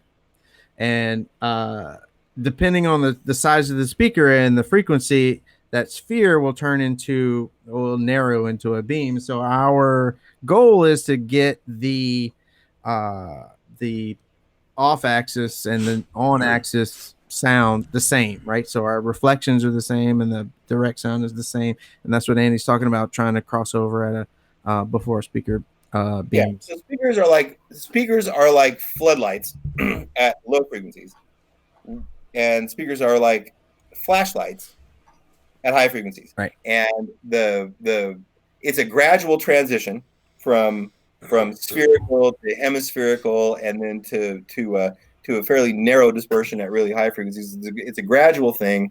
But yeah, I mean, so that's my objective, is to try to make sure that all the sound makes it into the reverberant field or into the off-axis sound, just like the on-axis sound, because we can't tune those separately, right? So I set crossovers, and then I put in pink noise that's only on one side, and I tune the whole left side, subwoofer, mid-range. So not each speaker individually, mid-range and tweeter, right? Not each driver individually. I usually, so it depends on the EQ. It depends on the EQ that I'm working with. Some will allow you to do the whole side at once, and some of them want you to do each band individually. Those exercises are a little different, but not totally different. But I sort of take a shortcut. So the engineering best, doesn't matter how long it takes you to do that, is to identify the target response for each of those drivers according to your chosen crossover. If you choose a fourth order Linkwitz-Riley alignment, the idea is that the acoustic response that you measure should match that target, right? So the super duper best way audio engineer style is to tune each of those bands so that each of those bands precisely match that target. And if you have your delays set according to the tape measure, so that the sound arrives at the same time, and you've tuned each of those bands to that target, when you combine them, you'll get your target curve. Sure. Right. So that takes a long time. Acoustic crossover, my buddy. Yeah, acoustic crossover. So that takes a really long time, and not every EQ lets you do that. And the reason that I suggest fourth order Linkwitz-Riley slopes is because they are steep enough that the acoustic response often tracks the electrical response pretty closely. If I use a first order, then there's unless the speaker has perfectly flat response, then it's not going to track, right? A lot the HT guys love the first orders. That's like all they preach, right? Yeah, I don't like them. I don't like them because I'm trying to cross tweeters over low enough that they match pretty well with the mid-range, because in a lot of cases, in a lot of cars, we can't put the tweeter in the optimum spot right above the mid-range, right? Speaking of optimum spots, not to derail you, but what are your optimum locations? Can we do that after we finish this part? Yes, go ahead. So I tune the whole left side first, including the sub. And I start with gain controls, because everything from here on out is an exercise in using each tool in succession to get as close to the target curve as you possibly can, right? So I adjust the level of the sub so the sub is pretty close to my target curve. And then I adjust the level of the mid bass. And then I adjust the level of the mid range, and I adjust the level of the tweeter so that the bottom of any dips in the response are at the target curve. Okay. So you drag everything down to the bottom of any dips. Well, problem dips. Prop everything up so that I don't have to use the EQ to boost a dip very much. Right? Okay. So I use the gains to get as close as possible, and then I use the EQ to take out the peaks. And then I save that, and then I turn on the right channel, and I make the right channel match the left channel. You actually have a really, really awesome, detailed explanation of this on the AudioFrog website, right? Yep. Yeah, amazing. Explains all of it. It even explains why it works. Oh my God, it's an amazing resource. Like read it again, save it, like write it down, get a tattoo of it. I'm telling you, it's an awesome article for real. I've never seen it broken down so like, you know, detailed and why. You know what I mean? Like a lot of people tell you just do this, they don't Well, explain why. that's the difference between a process and not a process, right? So there are a lot of people who have a bucket full of tips and tricks, and I think that there are not a lot of actual processes, and a process qualifies as a process when you can repeat it, right? So as I mentioned at the beginning, mostly what I'm trying to do when I'm talking and writing is talking to professionals who do this for a living. But a lot of that information can be really helpful for for hobbyists and DIYers too. But the idea is the idea in writing that was to provide some backup for why that process works. And I'm willing to tech support that process all day long, but I'm not willing to tech support other processes that I don't think are processes. Right? So part of writing all of that was to justify that process. This is why this works. Are there other ways to do it? Yeah, absolutely. But if you want to use another way, go ask somebody else. Right? Ask them. That's right. And if they can't tell you why, then be prepared to spend a lot of time. I mean, I've seen you break it down, especially the TA part, the time alignment part. I've seen you break it down. There's one thing I want to say about time alignment, and I've been using time alignment. The first system I had that had time alignment was an original Sony ES system. This was in 1992, I think. It was either 92 or 96. It might have been, no, it was 92. 92, 25 years. 25 years ago, time alignment, right? Wow. So It's crazy. That is a long for years. I just learned about it a couple years ago. People explain time alignment by drawing pictures where the left speaker will move outside the car. Yeah. This is not what happens. And then Richard Clark came along and said, you can't align time. And now, anytime I use the word time alignment on anything in Facebook, somebody shows up like 15 posts later and says, you can't align time. Oh, no. And I'm like, okay, so let's change the word, man. Anyway, delay. So the issue is phase. The issue is phase. When two speakers are in phase and when two speakers are in phase and they play the same thing at the same level, we hear a sound that appears to come from in between, the middle, in between the two speakers, right? When they are in phase, right? Speakers are not in phase in cars when we sit in the driver's seat because one is closer than the other one, right? So we use delay to compensate for that distance, right? When we delay the signal that goes to the near speaker, so that the sound from the near speaker and the sound from the far speaker reach our ears at the same time, then those speakers are in phase, and they're in phase at every frequency. If we don't use delay, they're out of phase at lots of frequencies and in phase at lots of frequencies, and that's called the comb filter. Oh, the comb filter, like this. Yes, comb filter, right? Yes, the comb. Yes, the ugly, nasty comb filter. So we hear that comb filter when at frequencies where the speakers are out of phase, we don't hear a center image, and at frequencies where the speakers are in phase, we do hear a center image, right? So if somebody is singing and they sing a note that's in phase, we'll hear them in the center, and when they sing a note that's out of phase, we won't hear them in the center. And if they sing a note that's in between those, then we'll sort of hear them in the center, but maybe not really in the center. We'll hear them closer to the louder speaker, which will be the one that's closest to us, right? So we use delay. We use delay to correct for distance. This is not arbitrary. Not even a little. Not even a little. Something is some distance away from me.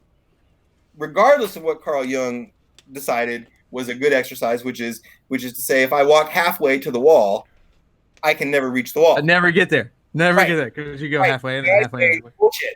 Because I can reach out and touch the wall. Screw you. You're wrong. Right? That's right. That doesn't work. So delay corrects for distance, and when we have adequately corrected for distance, then we should leave the delays alone. Delays can be used to make small adjustments in our center image, but it's the wrong way to do it. It's the wrong way to do it. Delays correct for distance.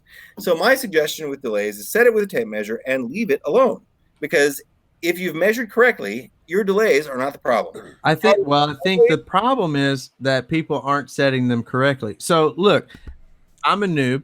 I'm measuring my tape measure to the grill of the driver behind it in my door, right? The door card grill to my brain, my nose, or the headrest, or whatever it is. But, depending on the voice coil, right? That's what's making the noise. That might be 5 or 6 inches further that way. So, yeah, we're talking about the center image. If we're talking about using delays to generate a center image, then it doesn't matter whether we're measuring the voice coil or the grill, because the error is the same on both sides. Okay. Well, there we go. So anything that's askew at that point is probably frequency response between left and right. Yes. Or levels. So being able to get pretty close to where you think the acoustic center of the speaker is helpful in aligning the arrival time of speakers on a side, right? It's helpful to know what the acoustic center of the tweeter is, so that we can optimize the crossover. Right, but missing the mid bass measurement by an inch, not a big deal. You're not gonna hear it. Not so much. Not gonna hear it. Not gonna hear it. So my suggestion is measure carefully, and then leave that shit alone. Yeah. And if you hear, first of all, you need to be tuning with a track, with a CD that has been designed for this purpose, right? Yeah. Putting in Norah Jones and trying. Hey, I love Norah Jones. So do I. But were you there when they made the recording? Are there any notes in that thing to tell you where her voice should be? We all want it to be in the center, right? 100%. So taking some track that you like and sticking it in and saying vocals should be in the center, and tuning your car so that the vocals come from the center may not be right? So you need some kind of a disc, some kind of material that helps you, that's recorded, so that you can identify when things that are supposed to be in the center are in the center. Does AudioFrog have a disc like that? Yes, it comes with the microphone. Oh, it Yes. also happens to come with a microphone that you can attach to your headrest, which is, I cannot tell you, people who have never tried to tune an SQ car, is invaluable. Oh my God. If I have to hear any more pink noise, I will blow my head off. Yeah, put the mic in, get out of the car. I'm going to talk to you after the podcast. I have got to get one of those things. Oh my God. So if you've got an image that doesn't seem centered, and on the AudioFrog disc, there's bandwidth limited pink noise, right? So you can check the center placement of bass, and then you can check the center placement of bass and mid bass together, and it sort of builds until you get a full range signal. But if you have images that aren't centered and they're supposed to be, then look for a frequency mismatch between the left and the right, because imaging in the front, and this is all explained in that document that you were talking about earlier, images in the front depend on phase. That's how we generate a center. But images in a recording, in many cases, are panned across the stage. And that means that if the guy who's putting the recording together wants the guitar in the right channel, then he only puts it in the right channel. Right. If he wants it in the middle, then he puts it in the left and the right channel in exactly the same amount. Right. That in your system too. And that's what a balance control is. Turn the right speaker up and the image moves to the right. Turn the right speaker up at 1K, and when somebody sings 1K, image moves to the right. Right. So if the center isn't center at some frequencies, look at your EQ instead of going for delay. And one last argument about center placement, and that is, should the center be in the center, or should the center be in front of the driver or in front of the passenger? Oh, I thought this was settled, but go ahead. Well, so a lot of the OEMs believe that if the center is in the center of the car, then everybody's in the cheap seat, right? Because nobody had their Amex Black out when they bought the tickets to the show. That's right. Right. So I disagree with that. I hate it. And I hate it for one reason, and that is that if you're in the driver's seat and the center is directly in front of you, then everything that happens between the center and the left of stage is all smashed. Yep. I think that's stupid. So, if you're one of those people who believes that you should have a seat that kind of sounds like you had an Amex Black and the singer is standing directly in front of you, don't adjust the delays. That's stupid. right? Delays are there to fix distance, right? Not to move your image. If you want to move the center image to a point halfway between the center of the car and the left speaker, turn the right channel down by 6 dB. There you go. That's half. That's There half. you That's go. halfway between. 6 dB, halfway between. Everybody remember that? 6 dB. I get that. That's It's very crazy. simple. So make it right, get everything right, and then make that adjustment. I heard that European cars, that's how they tune. Center is in the center of the steering wheel. Yeah, I don't know. That's I guess that's just how they do it there. So apparently the judges kind of had to like adjust their judging for the new center, even though it's all smashed and garbage, you know. But yeah, center is center. I can't believe that argument on Diamond a long time ago, like it went on for so long, because center is center. It's like not in the middle of the steering wheel; it's the middle of the car. Yeah, it's really easy to fix though. Just Yeah. turn the right channel down by 6 dB. Yeah, 100%. One seat car. So once that brings me to one seat judging. Is it the demise of car audio, because everything used to be 2-seat and everything used to be path length differences and kicks and horns and install, and everything sounded awesome everywhere in the car and all past filters, and I don't even know, man. I'm so confused, because how can it sound as good in the right side as it does the left side? It doesn't sound as good. It sounds equally shitty. That's just me. Thoughts on 2-seat? I got it sound good in all 4 seats. Well, we're not talking about JBL MS8. Is the JBL MS8 the greatest processor to ever exist? That was actually my follow-up question. I don't know. I mean, other processors at the time didn't do it. It still does stuff. I mean, if you can find one that still works. I have 4 of them. You do? I do. Wow. I have one. You want one? I'll send you one. Taylor Huh? Swift. I'll send you one. I mean, you're gonna need like 8 of them if my math is correct with your 24 channel amp. Wait, what is 8 No, I divided got by? it here because now I got something better, and we're working on getting it into a box. Actually, honestly, my question with all of that bullshit was sort of multi-channel versus stereo. Like that's where I was kind of going with all that. You know, like multi-seat, multi-channel versus stereo. So years ago when I was at Harman, I built a car for CES, and it was a Toyota Solara, and this was before a Toyota Solara was the thing it is today. We had one that wasn't even, so you'd pull the dash of this thing off, and they're like project boxes with stickers on them. This was not street legal. And Toyota gave it to us using the CES car. So I built a 1-seat car in this thing, and I did it with cheap speakers, and I did it with a JBL Pro speaker controller DSP, because we didn't have a DSP. And I was trying to get the people that I worked for to make one, right? To make a DSP. So I built a car and I stuck one in there, and it was great. And we had a line of people waiting to get into it at CES, because we did it with really inexpensive speakers and really inexpensive amps and this DSP. I was over there tuning it, and the the automotive guys were on the other side of the booth, and they had a Jeep. It was a big Jeep, like a Cherokee or something, like one of those big SUV Jeeps, but it was bigger than normal SUV Jeep. And I'm watching them tune this thing, and they got like laptops out and shit. And I'm like, wow, what is that? And they're watching me punch soft keys on a half rack space DSP that I had stuck in the trunk of this car. Well, it turns out that Jeep had a hydrogen fuel cell in it.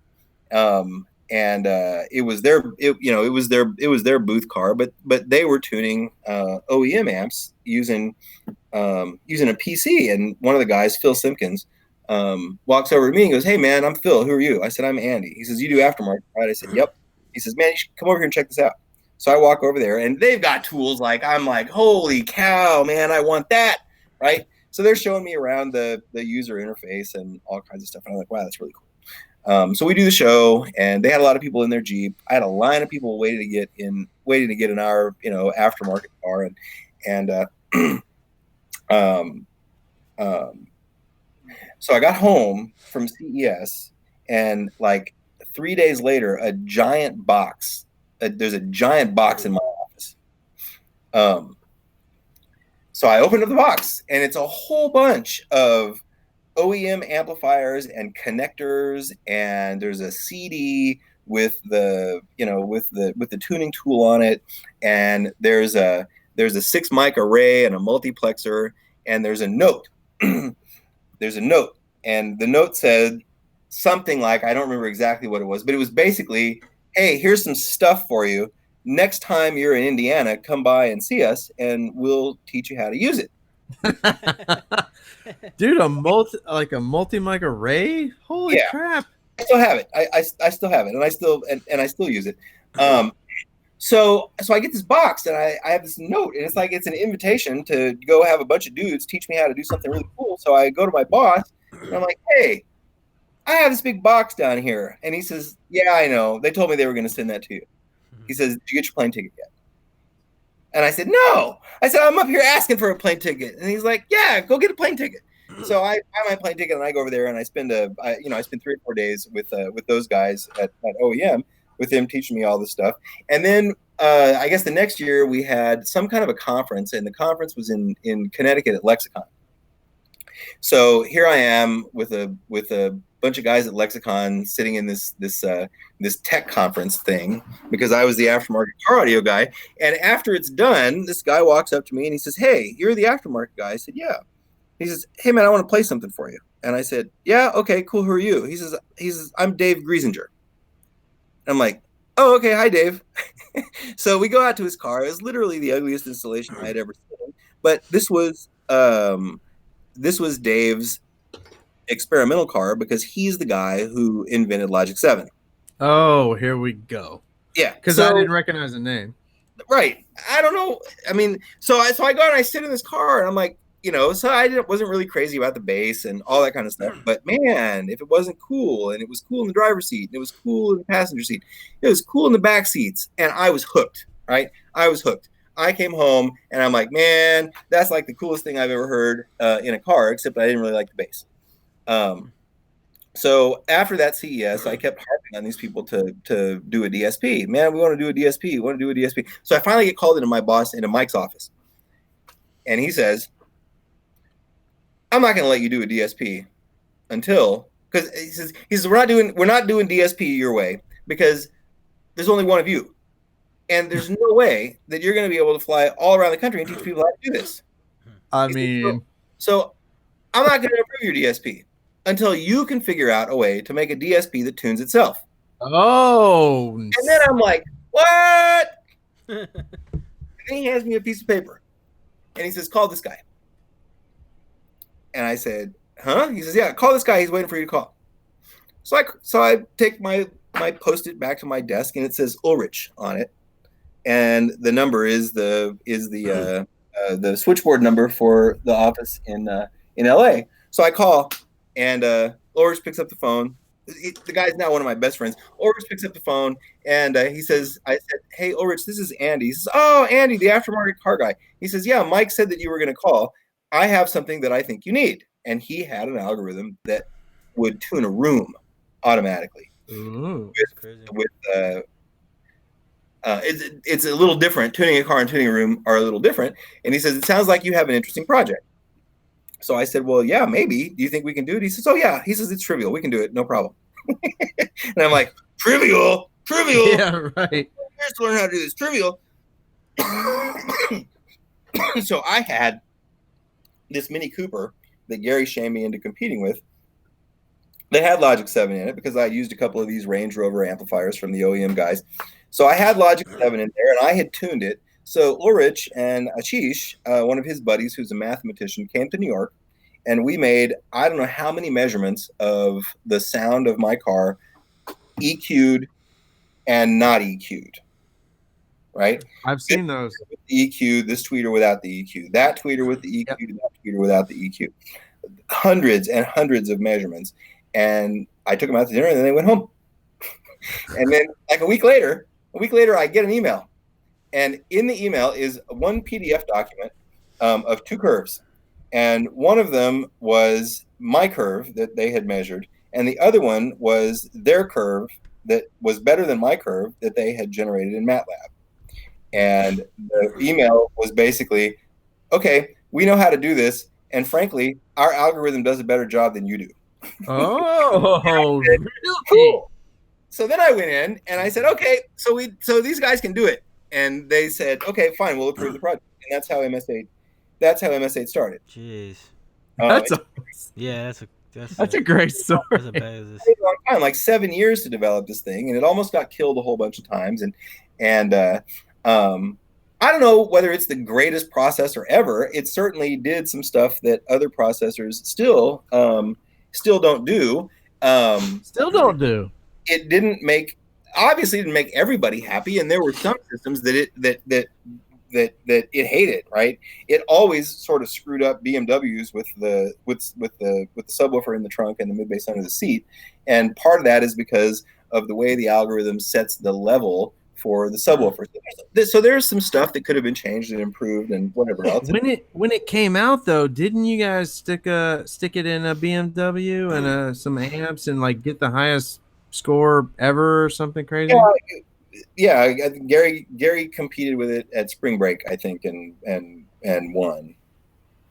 But yeah, it was cool. It wasn't for everybody because there are a lot of people for whom DSP is about their own artistry and manual control and all of that kind of stuff.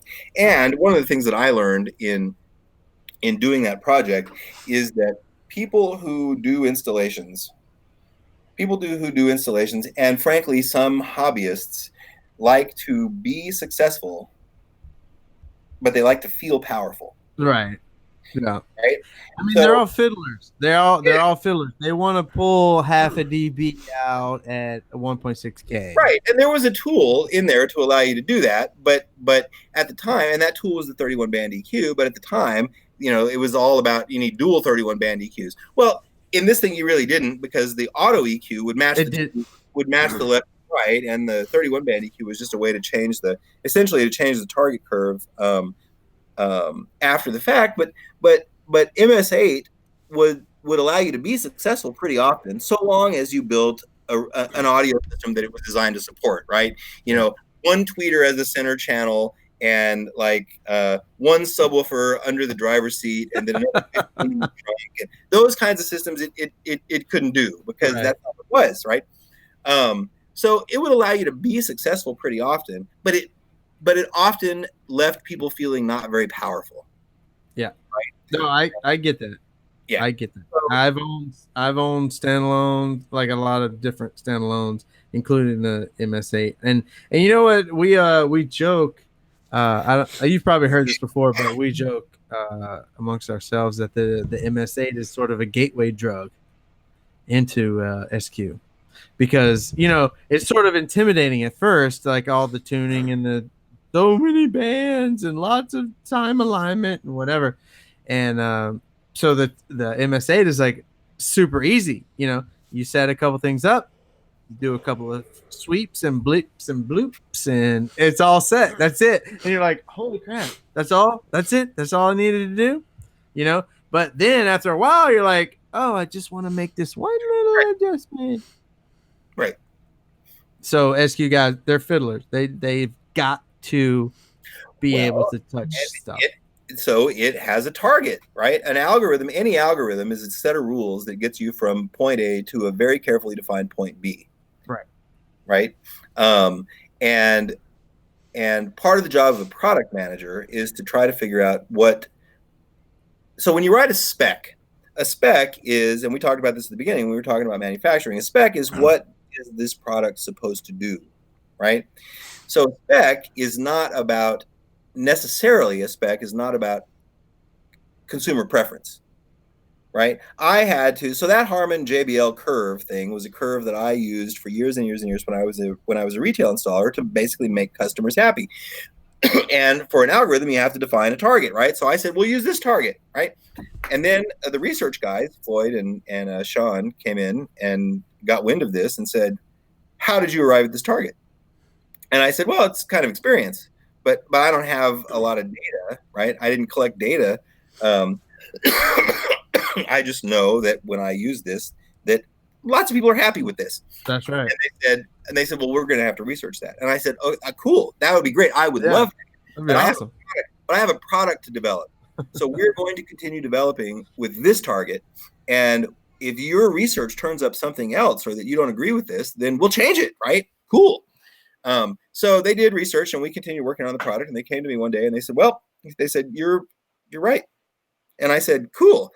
And they said, so there are a couple of things that we found that some customers prefer. And sometimes some customers prefer a little more or a little less high frequency tilt. Some customers prefer a little more or a little less bass boost at low frequencies, right? And some customers prefer a little dip in the mid range that's centered at about 1K. But overall, the shape of the curve is we deem the shape of the curve basically as correct. So that's how it that's how it came about. But if that target curve doesn't make you happy, then MSA doesn't make you happy. Right. That's true. Right. So there were some customers who didn't like it. Right. I don't like this target curve. And that's what that 31 band EQ, right? Once you get to this baseline, then you can use a 31 band EQ to boost the highs or boost the lows or put a little dip in the middle or change it up however you want to. But it's kind of a common misconception with people who don't develop products for a living to assume that quality meets consumer expectation. And that's another science, is trying to figure out what consumer expectation is and how you can please either the most people possible or the most people with money to pay for the thing as possible or whatever. But that's a different part of product development.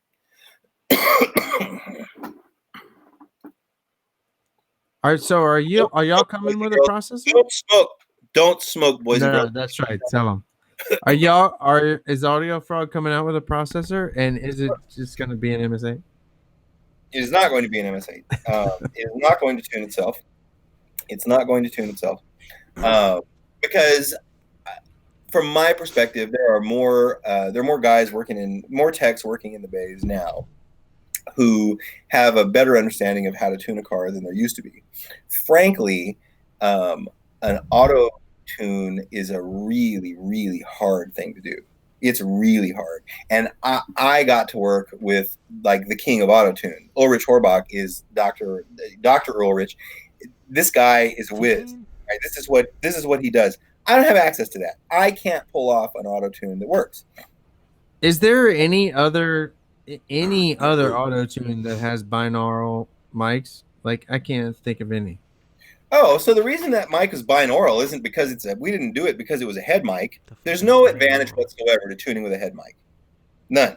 It just means no. That can't be true. Yeah, it's true. It's absolutely binaural true. Is like, both ears. It doesn't matter. It doesn't matter. So we did that because MSA makes a spatial average. And the reason that a spatial average is helpful is because when you tune with one mic, what you see on the display doesn't correlate very well with what you hear, because you see a lot of high Q peaks and dips, and we don't hear those because we move our heads around, right? So the reason that the mic was a binaural mic or a head mic for MS8 was for two reasons. One is that we wanted to make 6 measurements in each position, and it was really easy if you put that mic on somebody and ask them to turn their head. The other reason is because we needed the person who was tuning the car to be in the car to operate the remote control. Right. Well, yeah. Right. So that's why it was a head mic. It didn't have anything to do with binaural. But the difference is that if you use a head mic, then your head masks high frequencies from the speaker on the opposite side of the car from each of your ears. Right. Right. So when you define the target curve for using a head mic, you have to reduce the high frequency in the target curve, because that's what you're going to measure. Yeah. and that's the only difference. But tuning with a head mic, unless you're using it to make a spatial average or whatever else, is not important and not really beneficial. It doesn't matter. So the processor that we're working on will not be an auto-tune processor, because that's a piece of code that I just don't know how to do. And frankly, I think that the value of that for AudioFrog is probably less than the value of that feature in a JBL product, because the customers are different, and the expectation is a little bit different. So spatial averaging, that's like really helpful, right? Yeah, yeah. But your mic, it comes with a thing to be able to attach it to the headrest. I mean, obviously that's super easy and super awesome. We don't have to burn our ears out listening to pink noise the whole damn time. But how, like, have you done any measurements, spatial averaging versus, like, static? Yeah, for years. I've been doing that for 20 something years. And I used to tune cars exclusively with a mic array. And when I was at Harman and we did MS2, that was a single mic. And we did a bunch of experimentation and collecting a bunch of data, and figured out that you can get about 90% with a single mic, but it's not and spectral averaging, but it's not quite as good. Right.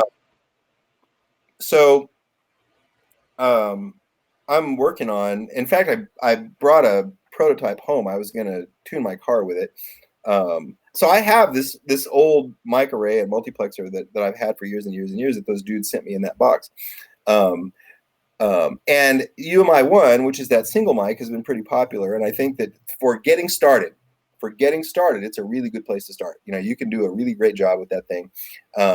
It's just that, doing a really great job with a single mic is kind of about learning about spectral averaging, which is 3rd octave or 6th octave or 12th octave or whatever else. But we're working on a mic array and a multiplexer. I have a few of the arrays printed and loaded with mic elements, and the guys at the factory are building me a multiplexer. I sent them a design, and they're mocking one up, and I should have it probably this week or next week. But we'll have one of those available. Talking to one of my friends who's a acoustic engineer, apparently it's not very easy to do. Well, no, it's not very easy to do. It's not super hard to do. There's one thing that has to be managed, and that's dead time between the switching, and it's noise in the switcher. But I think we have that covered, hopefully. So the one I've been using, the one that I have, works great. There's no noise. So hopefully this one that we're putting together will be the same. It'll be a lot more expensive than a UMI1, because it's 6 mics and it's another piece of electronics. Right. Yeah. And whatever else. But the thing that's really cool about using a mic array is that you don't have to learn a new tool, right? You can get this done with REW if you do sweeps. Yeah. You can post-process all of that averaging. You can buy a multi-channel USB interface and spend a bunch of money on Systune, which will also do a spatial average in real time, which is really helpful, but it's really expensive. And it's not a software tool that people are used to using, right? What I want to do is provide a mic array that you can plug into the tool that you're using currently, whether that's true RTA or REW or whatever RTA it is that you're using, because this thing will make that a better tool, because what you see on the screen will correlate better with what you hear. Because this idea that I tuned it with the RTA and I hate the way it sounds, so the RTA is crap, is stupid. Yeah. Well, that's usually what it comes to. Right. And it's dumb. And it's not because the RTA is bad. It's because it's because with a single mic, what you see on the RTA doesn't match what you hear. Right. So being successful with a single mic and an RTA means learning about how those two don't correlate exactly and how to make adjustments. So the mic array makes it much easier, because then you don't have to learn that part. So we're working on that. We're also working on a DSP. The reason for a DSP from AudioFrog is because we've got some IP, which is an upmixer. It takes 2 channels and turns it into 7.1. But designed for music, not designed for movies. I think it performs better than Logic 7. I think it's better than Pro Logic 2. I think it's better than DTS Neural. And in fact, we did some demos of it at AES Automotive last year in San Francisco, and most everybody who listened to it believed the same thing. It's really cool. It's much easier to tune than a. I think it's much easier to tune than a one-seat car that uses delay. And once you get it right, it's good in the passenger seat, it's good in the driver's seat, even works in the back seats. That's gonna, yeah, that will be amazing. It coming back to SQ competitions. One of my buddies has rear fill, and he's got proper delay, and it's integrated correctly, and the crossovers and the whole thing. And I'll tell you, if you're listening to music, it just gives it a little bit more space. Yeah. But if you listen to a technical track, there's like an echo, and it doesn't. It sounds off. So. Right. That's too much delay in the back. Right. And so that's stuff that you sort of have to should they be using technical tracks to judge SQ competitions, or should we just listen to music? Well, I think that I don't know. So I'm kind of in a quandary, right? Because to me, we can get pretty close with the right tools to being able to objectively characterize the performance of an audio system. Sure. Right. So in terms of consistency, if the competition organizations could write a spec for what wins and scale deviations from that spec in a way that things would be auto scoring, then the whole thing could be done objectively, right? You could stick a mic array in there and make some measurements and determine with several mics, you can do it with 3, where the center image actually is. Mm-hmm. So the whole thing could be done objectively, and that'd be super cool in terms of consistency, right? Because there wouldn't be any of this, that judge didn't know what they were listening for, or somebody had a cold, or they forgot to adjust the seat, or any of that kind of stuff. Because seat adjustments, that's a big one. I actually got wrecked at finals for that, but yeah, that'd be no fun. That'd be no fun. That's true. Right? What'd you get? I got a 96.8. Oh yeah. Let me see your printout, right? There'd be nobody to ask, right? Because you can't go yell at the microphone. That's true. That's true. It's a lot of it's like half the reason people don't like sound quality competitions, though, because it's subjective. Like, obviously, where I'm coming from, the SPL side, there's a mic and there's no argument. There's a reading and that's it. Like, you know what I mean? Like, there's no arguments there. But and I think a lot of those guys, like, that's a barrier for them to get into SQ, because they don't want like a judge making fun of them, or some SQ. I mean, I know this is going to be difficult for you to believe, but a lot of the SPL guys think SQ guys are snobby. I'm just saying. I mean, I know it's difficult. Look, so the SPL thing has a completely different appeal. Right, it's loud and it's awesome.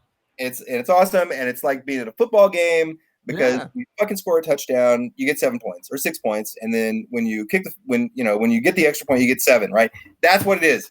These dudes did 168.8, and that's what it was. And I saw it on the screen. That's what it right. is. It is not subjective.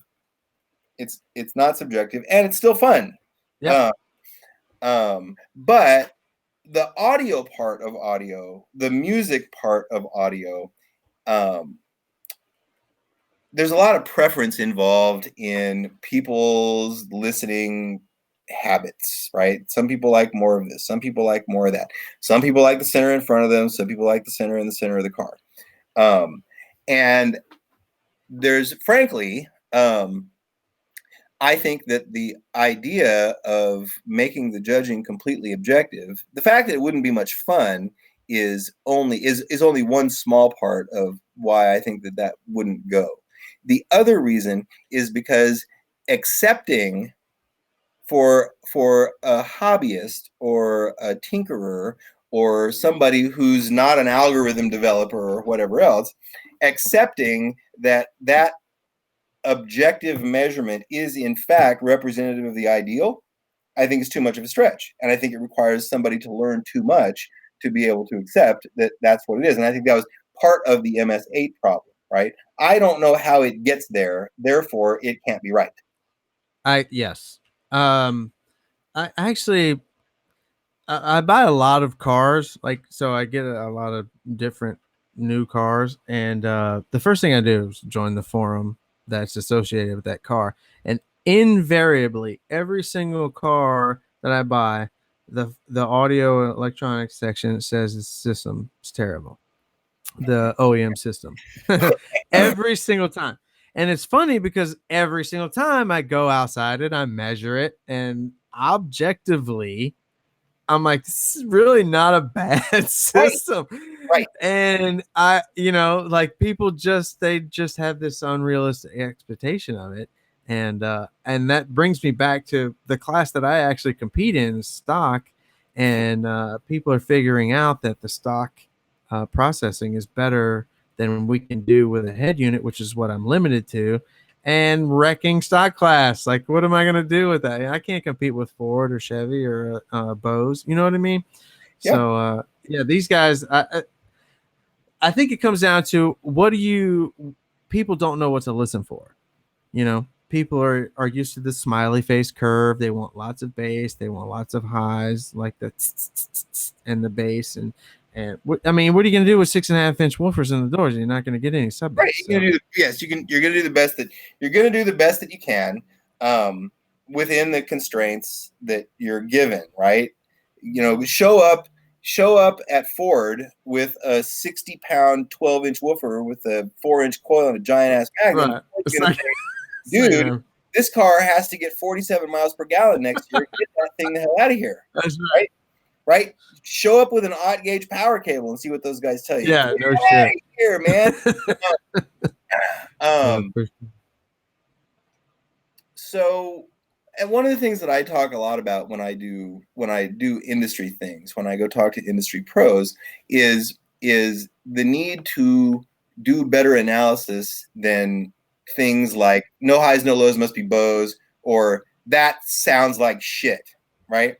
I have people who call me for tech support, and I'm like, okay, hey man, so help me understand what's wrong. Sounds like shit. Yeah, that doesn't. It's not really helpful, dude. You know what, man? I tell you what, I'm gonna hang up now. Right, I'm done. Because I don't know what that means, right? I don't know what that means. It sounds like shit. So what years ago, does that mean? I don't know. So here's a good story. So years ago, when I was at Harman, we made a thing called the Drive and Play, which was a little iPod controller that had a 3.5 millimeter output that you could plug into an auxiliary input. And it was a little screen. It would go on the dash. You'd plug your iPod, and you had a little knob, right? So in the event that you didn't have an auxiliary input, which would give you nice, clean sound quality, it came with an FM modulator. Right? Everybody remembers here we go. Modulator is. This is this thing that you could tune to a particular radio station, and you would hear the sound of your iPod through the radio. Mm-hmm. Well, the broadcast power of those things is regulated by the FCC. And as a big company, you don't mess with the FCC because they're watching you, right? But if you're a little company or you're importing some stuff and nobody's watching you, you can bring in an FM modulator that broadcast way over the FCC limit, right? So we had this FM modulator that was great, but it broadcast within the limit. And the sales guys would come in with these off brands, and they're like, "My dealer says that our FM modulator sucks, and this one is great." And we're like, "What is this?" Right? Is it some no-name, God knows thing? One of the engineers came in and said, "Give me those two things, and let's go see. I think I know what it is." So the guy comes back 20 minutes later. He says, "Yeah." He says, "You can't compete with this." He says, "This thing broadcasts at 1,000 times." Right? What are you gonna do? Right? We're not building that anyway. So we would get all these complaints about sound quality. Right? Oh, the sound quality is not very good and whatever. And, inevitably, because it was an iPod at the time, people would go, "Oh, that's because you're listening to MP3s at 128 or AACs at 128. The sound quality is not very good." And all of the esoteric audio people would be talking about compression and bit rate and all this kind of stuff and whatever. And we were in a finance meeting one day, and everybody in the office had these things because everybody had, the finance people had them, and the customer service people had them, and the people in the warehouse had them. Everybody had them in their cars. So we're in a finance meeting one day, and this subject came up because these things weren't selling as well as everybody thought and hoped that they would, and whatever. And somebody starts talking about sound quality, and one of the ladies who worked in finance was sitting in there listening to these esoteric audio dudes talking about bit rate and whatever, and she says, I'm just a user of this thing, but that's not the problem. And we're like, huh? Right? And we're looking at the woman from finance going, yeah, and what do you know, right? And she says, it's not that. It's that when I go under the bridge, it doesn't sound good. Oh my God. When I drive in Manhattan, because we were in New York, and when I drive in Manhattan, it doesn't sound good. And we're like, oh my God, it's the FM modulator, right? So it sounds like shit. Had nothing to do with bit rate. It was because the sound was intermittent, right? Sounds like shit doesn't matter. Right. That's a useless statement. So when we're trying to figure out what's wrong, or when we're trying to figure out how to make things better, we need better analysis. And when you're reading on the Book of Faces, the Super Ford Focus forum, you're often not dealing with people who have the vocabulary to explain what it is that they don't like, right? Right. So it doesn't have enough bass. This thing sucks, right? There are some people who don't like. There's some people who don't like what upmixers sound like because they're not used to listening to audio that has any kind of spatial focus whatsoever. Right. It's off-putting because they listen to a Sonos in the other room. Right. It's off-putting. They want to turn that off because they're used to hearing speakers as speakers. The Sonos speaker is in the other room, and that's where it comes from, and that's where I hear it. The speaker in the right door is in the right door. Why do I not hear the speaker in the right door play? How come it sounds like the speaker from the right door, the sound from the speakers in the doors? Why does it sound like it's coming from the dash? I hate that. The speakers are in the doors, right? And as audio people, we go, dude, okay, so you don't like good audio. Right. That's right? Exactly right. Well, and it may be that people haven't discovered that.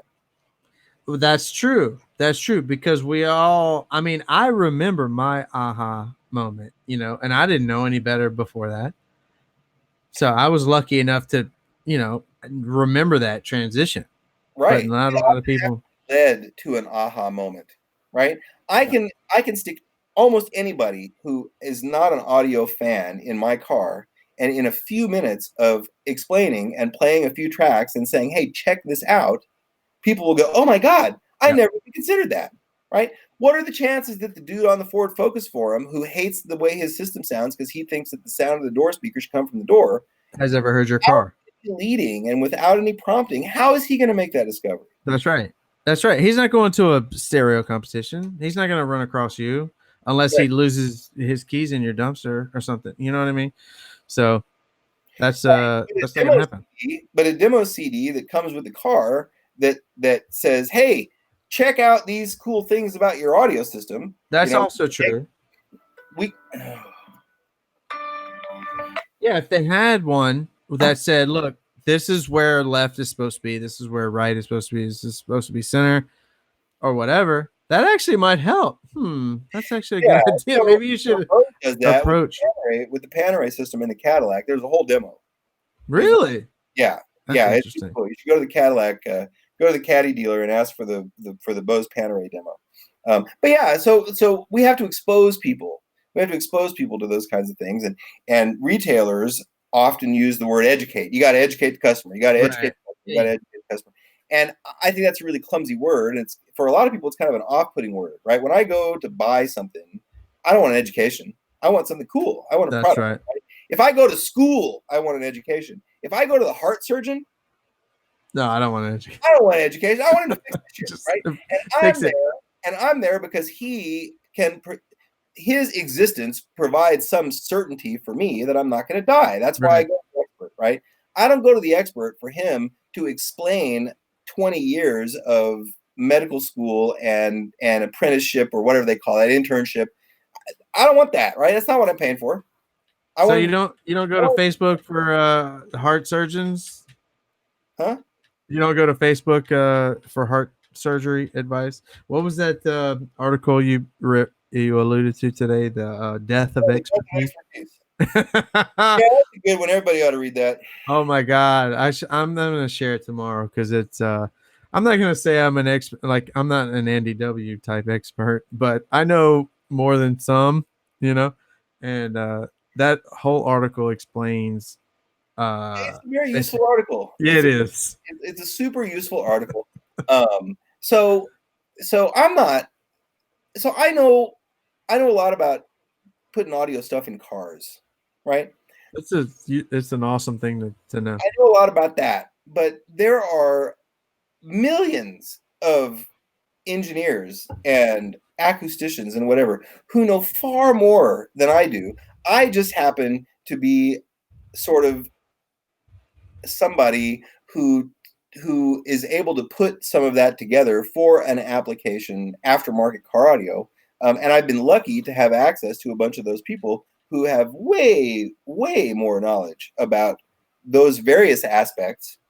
And one of my jobs when I was at Harman as a product manager was to collect the benefit of that expertise and turn it into, and turn it into products. But man, there's a lot of, and every day I discover that there's way more stuff I don't know. I appreciate your humility, Andy. I honestly do, because from even the most educated among us, you're someone to learn from. So I appreciate your humility. But I'm not educated. I don't have a degree. I'm not even talking about it. I'm not even talking about formal education. I'm talking about those of us more knowledgeable among us, put it that way. And I'm not even counting myself among those that are knowledgeable. But so I went to school when I started college. I was going to be a physics major, and I lasted about 3 weeks in that class because the dude was writing on a whiteboard with a yellow marker, and I was no, I'm gonna fail. I got to go. I gotta go. I was interested in a whole lot of stuff, but I quit physics and I was this major and I was that major and whatever else. But what I did for the whole time that I was there, and I didn't finish, was I was a creative writing was either a major or a minor the whole time. So and towards the end, what I decided I wanted to be was an author. I wanted to write books. I wanted to write stories. But when I was 19 or 20, I didn't have any stories in me. Right? I had nothing to write about.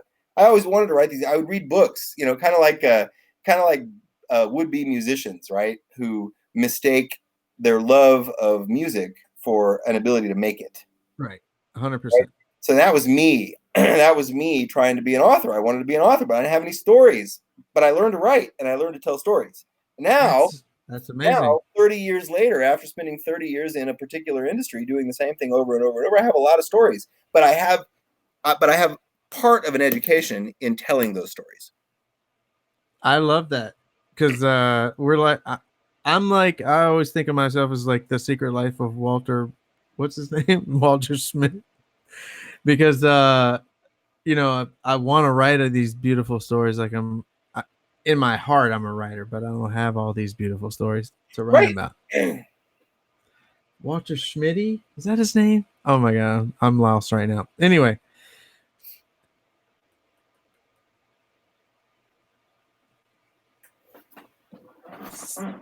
I'm looking at the chat right now. They're saying that you're me in 20 years, and actually that would be something to aspire to. I appreciate that, guys. I need to turn my hat around, and it's father and son. I like that. You know what? Andy's got a pretty cool life. It is flattering. I love that. I'm all about that. I love that. Actually, one of the I can't let you get out of here. We got to wrap this up, but I can't let you get out of here without asking you 2 questions. And you can be as succinct as you want, or you can get into it. But like I said, we do have to get out of here. First question is about driver size. What's better, pushing the tweeter crossover down or pushing the mid-range crossover up? So if you have a pair of speakers that you can't optimize, is that the question? It's probably more concerning a 3-way. But yeah, I mean, if you have to pick a crossover in the vocal range, like does it really matter? Picking a crossover in the vocal range. I don't know. You tell me. There's nothing wrong with picking a crossover in the vocal range. It just means that you have to do a really good job with the crossover. but that's a rule of thumb that I don't think is I don't think it's You're not worried about it. Okay. I'm not worried about that. All right. So which is better? Larger mid-range, bigger tweeter, whatever. Well, I mean, it kind of gets back to what we were talking about earlier, and that is that you want to cross over at a spot where the high pass speaker is not in danger and doesn't play below its resonance. So it doesn't And- really matter. And you want to low pass the next largest speaker in an area where the dispersion is still wide. Okay. So as long as our dispersion is still good, then it doesn't really matter if your tweeter can play 2K and your mid can play 8K. But dispersion is defined by driver diameter. Right. Dispersion is defined by driver diameter. So a 6-inch and a 3/4-inch tweeter is not a great combo. Right. So if the question is presented with that conundrum, right, which is this cannot be optimized, what do? Opt to not blow up the tweeter. Safety first. That's right. Sure. Safety first. And All then right. you'll have to deal with the fact that the near side is so far off axis that it doesn't sound great. So you're gonna have to weigh in on this. You may not want to, but you're gonna have to weigh in on, do all amps sound the same? No. Oh, really? What about class A, B versus D? Well, I mean, we're not even gonna address the first one because that's obvious Well, to you. So so I think that the answer is no, all amps don't sound the same. Do all sine waves? Is there a caveat, or is it just like every single amp in existence has a sonic signature? In some conditions, yeah, right. So amps don't sound the same when they clip because they don't clip the same. Well, let's just assume. Okay, let's assume unclipped. So an unclipped watt versus an unclipped watt. Let's just assume we're not getting into clipping because that goes back to the how much power people have, headroom, blah, blah, blah. Let's just assume we're not clipping. Do all amps sound the same? If the sine waves are the same, if the signal is the same that comes out of the amplifier, then the amplifiers sound the same. So they're not the same when it comes out of the amplifier for whatever reason, and we're talking about a system of amplifier and speaker, then the amplifiers, if the signals are not the same for some other reason, then the amps don't sound the same. So if you had a 4 ohm resistor and a perfectly matched 4 ohm resistor, and you played pink noise through two different amplifiers that had very different output impedance. One has an output impedance of 4 ohms, and the other one has an output impedance of 0.04 of an ohm. right. Then when you match those two signals with a resistor, then you will measure the same thing. When you connect those two amplifiers to two full range speakers that have an impedance curve, they'll sound very different. Is that because that factor?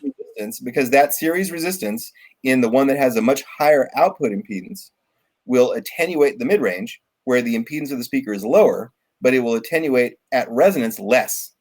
And this is primarily what we hear when we listen to the difference between a tube amp with a high output impedance and a transistor amp. We hear warmth. We hear warmth because the mid-range, where the impedance of the speaker system is lower, is attenuated a little bit. So we hear that as more bass. Really? Yes. So amps don't sound the same when they play music for all kinds of reasons. So this is an exercise in simplifying something so much that it can no longer make sense. Right. Well, that's why I'm asking, because it obviously no longer makes sense. It's a bad question. No, all amps don't sound the same. All amps that measure exactly the same, playing connected to a speaker, sound the same. So if, well, I mean, I don't want to get into it, but like if it cannot be measured, it doesn't exist type thing. But if you measure it, hey, stop right there. What? Stop right there. If we could reliably say at any point in history that we know everything and that everything can be completely characterized, then we have no reason to learn anything. People develop tools to characterize what they experience. right? Sure. Yeah. But one of the mistakes that we often make is in thinking that the tool that we're using can, in fact, completely characterize an audio system. This happens with the RTA all the time. You know, the RTA says it's the same, but I hear something different, so the RTA is crap, right? The RTA doesn't measure phase.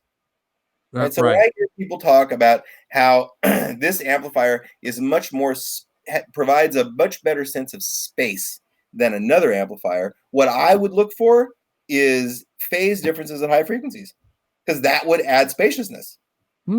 Interesting. Right. So things we can characterize a lot more than neophytes believe that we can characterize. And this is primarily that discussion about ears versus measuring tools. Right. The problem is not that that our ears are better than all of the measuring tools available. The fact is that we may experience something that we cannot measure with a particular tool. And if that's the only tool that we have, then that tool is not sufficient. But to say that it can't be measured, or it's mystical, or it's cosmic, or it's, you know, some other synergistic sort of a thing, is to make a big mistake. Right. Yes. 100%. When I hear something and I don't understand it, my objective is to figure out what it is. Right. And not to say that it's good or bad. It's a thing, man, and I want to know what that thing is. Right. And this is probably this is obviously nurtured behavior, but I spent 18 years working with a bunch of guys whose life's work was to say what things are. Right. So when I ran into something that I didn't understand, I would go ask somebody, hey man, what is this? And in a lot of cases, those guys had the kind of expertise that would allow them to tell me exactly what it was. And there were occasions when when we were working on MS8, one of the things that you don't do in home audio is you don't really EQ high frequencies, because there's not a lot of room that you hear at high frequencies. So in a lot of home audio room EQ focuses on low frequencies and doesn't tune high frequencies. And there's a technical reason for that. So when we started MS8, they developed an algorithm that didn't tune the high frequencies. And when I saw it, I said, no, we can't do it that way. And they said, there's no reason to EQ at high frequencies. We never EQ at high frequencies. You know, we've done room EQs for years and years and years, and we EQ'd at high frequencies. And I said, no, we have to do it because it's right. Yeah. And Ulrich said, prove it. And I said, okay, come out here. So we went out to the car. We had the test car, and I played the car, and then I played the car with the high frequencies also EQ'd. And Ulrich is an academic. And what was his response? His response wasn't to prove me wrong. His response was, oh, shit. Yeah, you're right. Okay, you're right. Fix it. Right. So I just want to know what things are. And it's not, I don't find that to be threatening. I love to be proven wrong. When there's data involved, when there's enough data that makes the case, and so that I can understand it. Right. But anecdote, I don't find all that useful. No, not so much. There's a big difference between it's good and I like it, and I'm perfectly able. Or it sounds like shit. Yes, and I'm able in things with which I don't have a lot of expertise to be able to say I like it, even though that may not be good. I'm not a fan of wine. I don't know anything about it. Right? There's some wines that I like. There's some wines that I don't. Sometimes when I say, hey, I like this, people who know wine look at me and they go, man, you must be some kind of an idiot because this is crap. And I'm like, it may be. I don't know. I don't know anything about this. I know I like this one. If that makes me some kind of a boob, then I'm a wine. Right. I don't care. Right? It's funny that you bring up wine because the like hi-fi and wine, they're very subjective apparently. So it's like they're often parallel. But the fact that I may like one that isn't good doesn't change quote unquote good. What's good, right? I am perfectly free to like crap. That's right. But here's the counter argument I make online all the time. Because you like it doesn't mean it's good. Right. I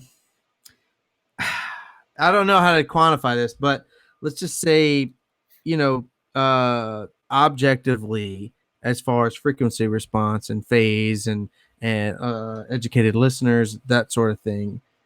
Just because a bunch of wine experts like a wine doesn't mean that I have to like it. You know, I might hate it. You know what I'm saying? And if you happen to like the way your truck sounds, that is awesome. That doesn't mean that it is technically sonically accurate. Right. Yes. Faithful to the reproduction. Yes. You can prefer shit. That's right. People can prefer shit. And that's fine. That's right. But it's a little easier to be that way with wine because there's no, Fletcher Munson for wine. Oh, but there is. And if you talk to a sommelier, they'll tell you exactly what all of that is. And those people I want to punch in the face. But those are the wine experts, right? They are the experts. And the fact that they have spent 30 years understanding all that they can possibly understand about wine makes them an expert. Yeah. I like for the expertise that I have to be regarded as valuable, right? And because I like that, and because I also value other people's expertise, right? But it's okay for an expert to tell me that I don't know what I'm talking about, because it's freaking true. I don't know. How would you deal with it? Huh? How would you deal with that if a so-called expert told you didn't know what you were talking about? Are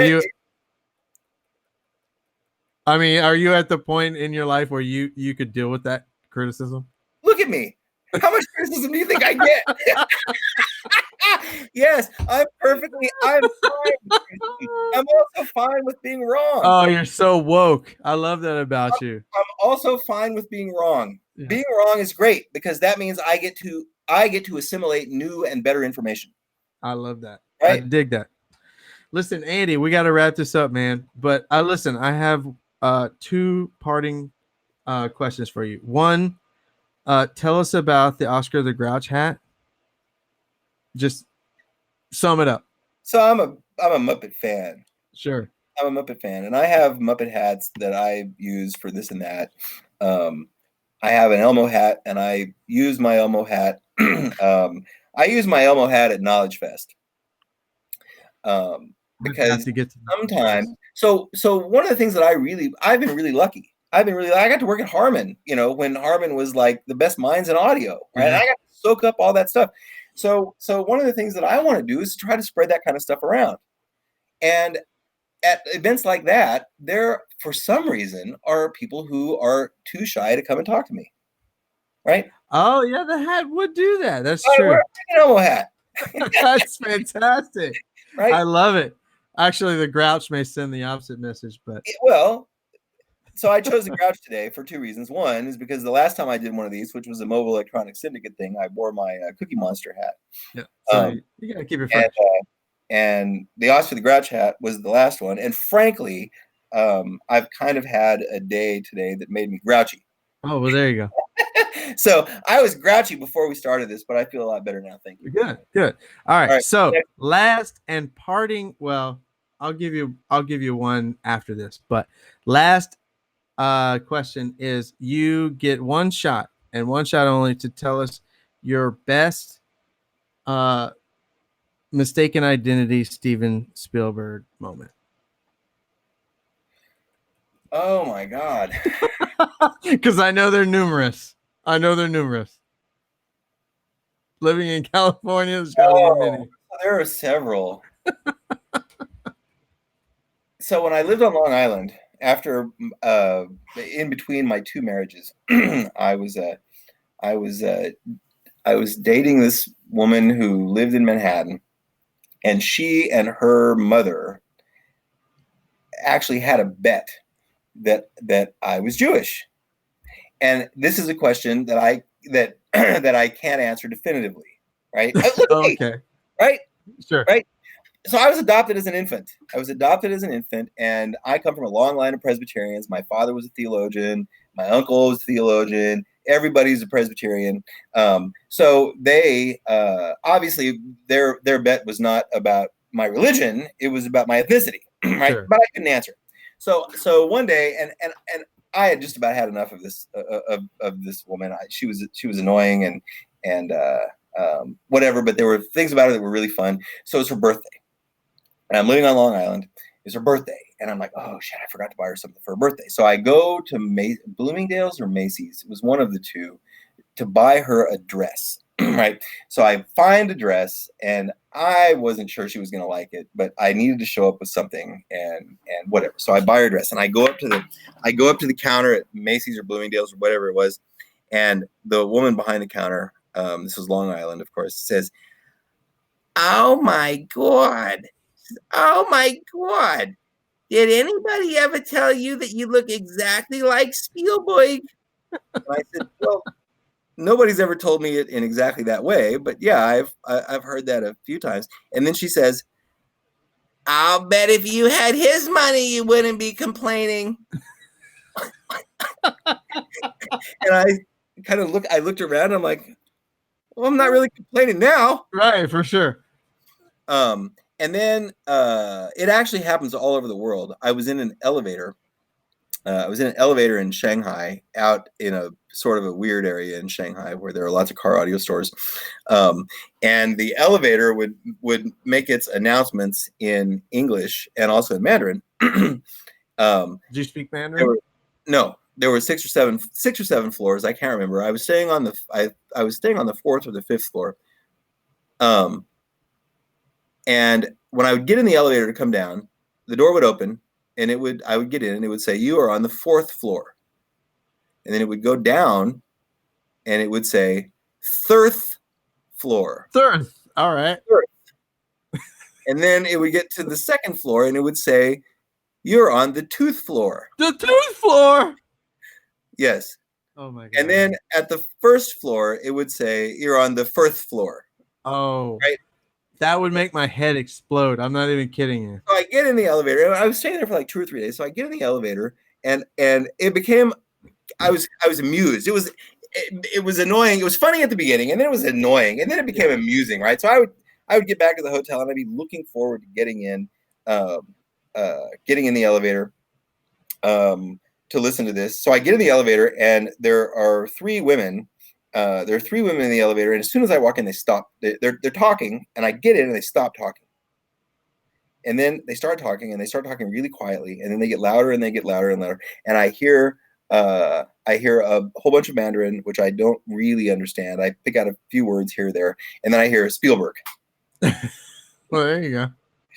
Same thing in cabs in Germany. You know, riding around in the cab in Germany, riding around with a German pal of mine. Right, because they're not sure. And they're talking to Klaus, and I'm sitting back there, and I don't speak German.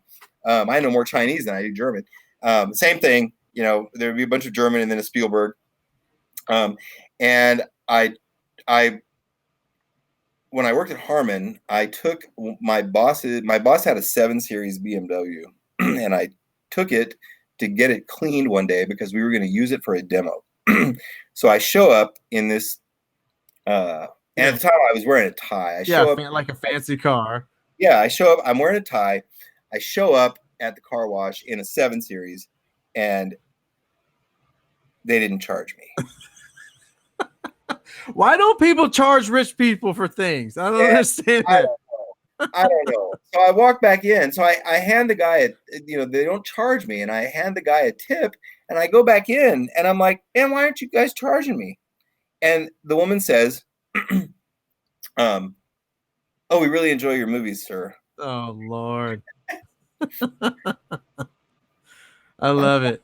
But the best one, we were at Grimaldi's, and I was wearing a hat. I don't remember. I was a cap, but it was not a Muppets cap. We were at Grimaldi's, which is a pizza place here. It's, a famous New York pizza place, but there's a location down by the airport here. Oh, man, and I cannot remember this actor's name. Tall guy, usually in funny movies. Vince Vaughn. My mind.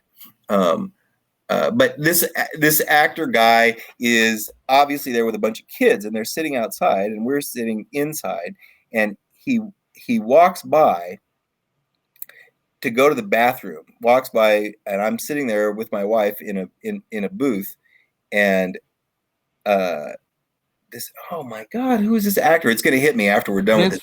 Vince Vaughn. Yes, that's exactly who it was. It was Vince Vaughn. So Vince Vaughn walks by, looks down at me and says, "Hey, Steven," and keeps on walking. And he goes Did it take you aback? Like, I mean, I guess you're used to this by now. A lot. It happens a lot. But I was kind of freaked out that it was Vince Vaughn, right? Yeah. So I'm sort of dumbfounded, right? So he walks by and says, "Hey, Steven," and keeps on walking, goes to the bathroom. And I'm just sitting there, and Lisa and I are laughing and whatever. And about, I don't know, 4 or 5 minutes later, he walks by again, and then he spins around and he looks at me, and he looks at me in the eye, and he says, "You're not Steven." And I said, "You're right." Yeah, I didn't say it was, dude. Right. Yeah, exactly. So he just kind of laughs and whatever else, and shakes his head and goes back out to do whatever it is that he's doing. Obviously, it's some kind of like youth actor thing, or right. Yeah, sure. And we asked for the bill, and the girl says, "Oh no, Mr. Vaughn took care of it." So that's probably hey, there you go. You finally got something out of it. You finally got only because there was no way for me to be an idiot and like try desperately. Because he was just like zooming past you. Right. That's fantastic. We're gonna have Vince Vaughn on next week and see if he has the same recollection of that story. He's not gonna remember that. The dude who he thought was Steven Spielberg and wasn't. No. Right. No, I'm sure he like remembers that perfectly. That's how we do it around here. All right. Parting thoughts. I need you to reach into your brain, pluck a pearl out, and throw it upon all the listeners. Give us one parting thought, something that everyone can do to make their system better, or something that everyone is doing wrong, or tell everybody to go F themselves or what. What? Or just tell everybody to buy AudioFrog shit. I don't know, man. One thing that drives you bananas, or your biggest pet peeve, or something that everyone does wrong or doesn't get right with. Got to be something. But you're not going to think of it. It'll hit you at midnight and be like, God damn it. No, I'm trying to choose, man. I'm trying to choose. You get one. Only one. You get one. We got to wrap it up. All right. So here's my pearl for the end of this. Okay, here we go. I spend a lot of time writing stuff. And for some reason I'll see a question on Facebook or whatever else, and I'll be out in the yard doing something, or I'm driving or whatever, and I see a question. I'm like, I got to answer that, and I'll pull over and I'll write. And yeah, it's cool to be a writer. So it's easy for me, right? Yep. It's really easy for me to sit down and write my thoughts. People say, "Oh my God, that must take you a really long time." And, so for a while I was trying to do a tech tip every weekend, but I haven't done one in a while. And there are a lot of reasons for that. One of them is just being super busy. But it doesn't take me a very long time to write one of those things. Those tech tips, including graphics and, pictures and all that kind of stuff, it's in an hour. Yeah. Not very long. Might take somebody else a lot longer. Some of the stuff doesn't take me any time at all, 2-3 minutes or whatever else. And I sometimes people tell me that didn't work for me. I learned by doing. Ooh. Okay. And I don't think that's right. Because I've had people say, "Man, can you make a video?" I don't do videos because when I write something, I do a pretty high quality job of writing, right? Yeah. If I'm going to make a video that's as high quality as, not that I'm the world's best writer, but I can write, right? Yeah. I went to school to learn how to write. Sure. So if I'm going to turn that into a video, that means I have to write it for video. I have to write a script, then I have to edit it, then I have to record it, then I have to edit that, right? It's 50 times more work.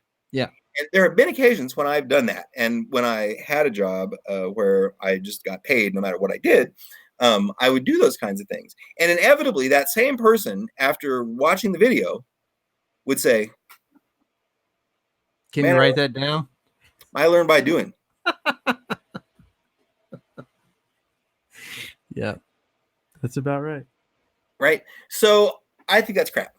I don't think that so So certainly reading comprehension may be, I mean, some people are better at that. Some people are better at that than others. But this idea that you learn by doing, there are two different things, right? Doing something and being tutored in real time is one way that somebody can teach you, right? It's a really, really, really inefficient process. And unless you're willing to pay a lot for that as the learner, it's a one-sided process. Oh yeah. 100%. Somebody is going to devote. So that's what we do as parents, right? As parents, we devote our lives to tutoring someone into how to be an adult, right? But what you do not, the skill you build by reading is reading. The skill you build by reading is reading. Right. You don't learn to install by reading. No, not even a little bit. You don't learn to make measurements of car audio systems by reading. Nope. Right? You don't read something and then all of a sudden you go outside and know how to do it. Right? So the fact that after you've read something, and even if it took you 6 months to read something, the fact that you can't do it after you've read it does not mean that you learn by doing. It means that you haven't started learning it yet. Right. Right? So I think that this idea that reading is too much trouble and it's got to be a video, and I think that so what I used to do, and this is a sort of a rambling thing here. I mean, I take the book when I had old cars that I needed to fix, and my current car is becoming old and I need to fix it. I would always buy a chassis service manual, and my chassis service manual was dirty, man. It had grease and shit all over it. Yeah. And guess where it was while I was working on the car? Yeah. I didn't read the chassis service manual and know how to fix the car, right? I took the chassis service manual to the car so that while I was learning to fix the car, I could use it as a guide. 100%. Right?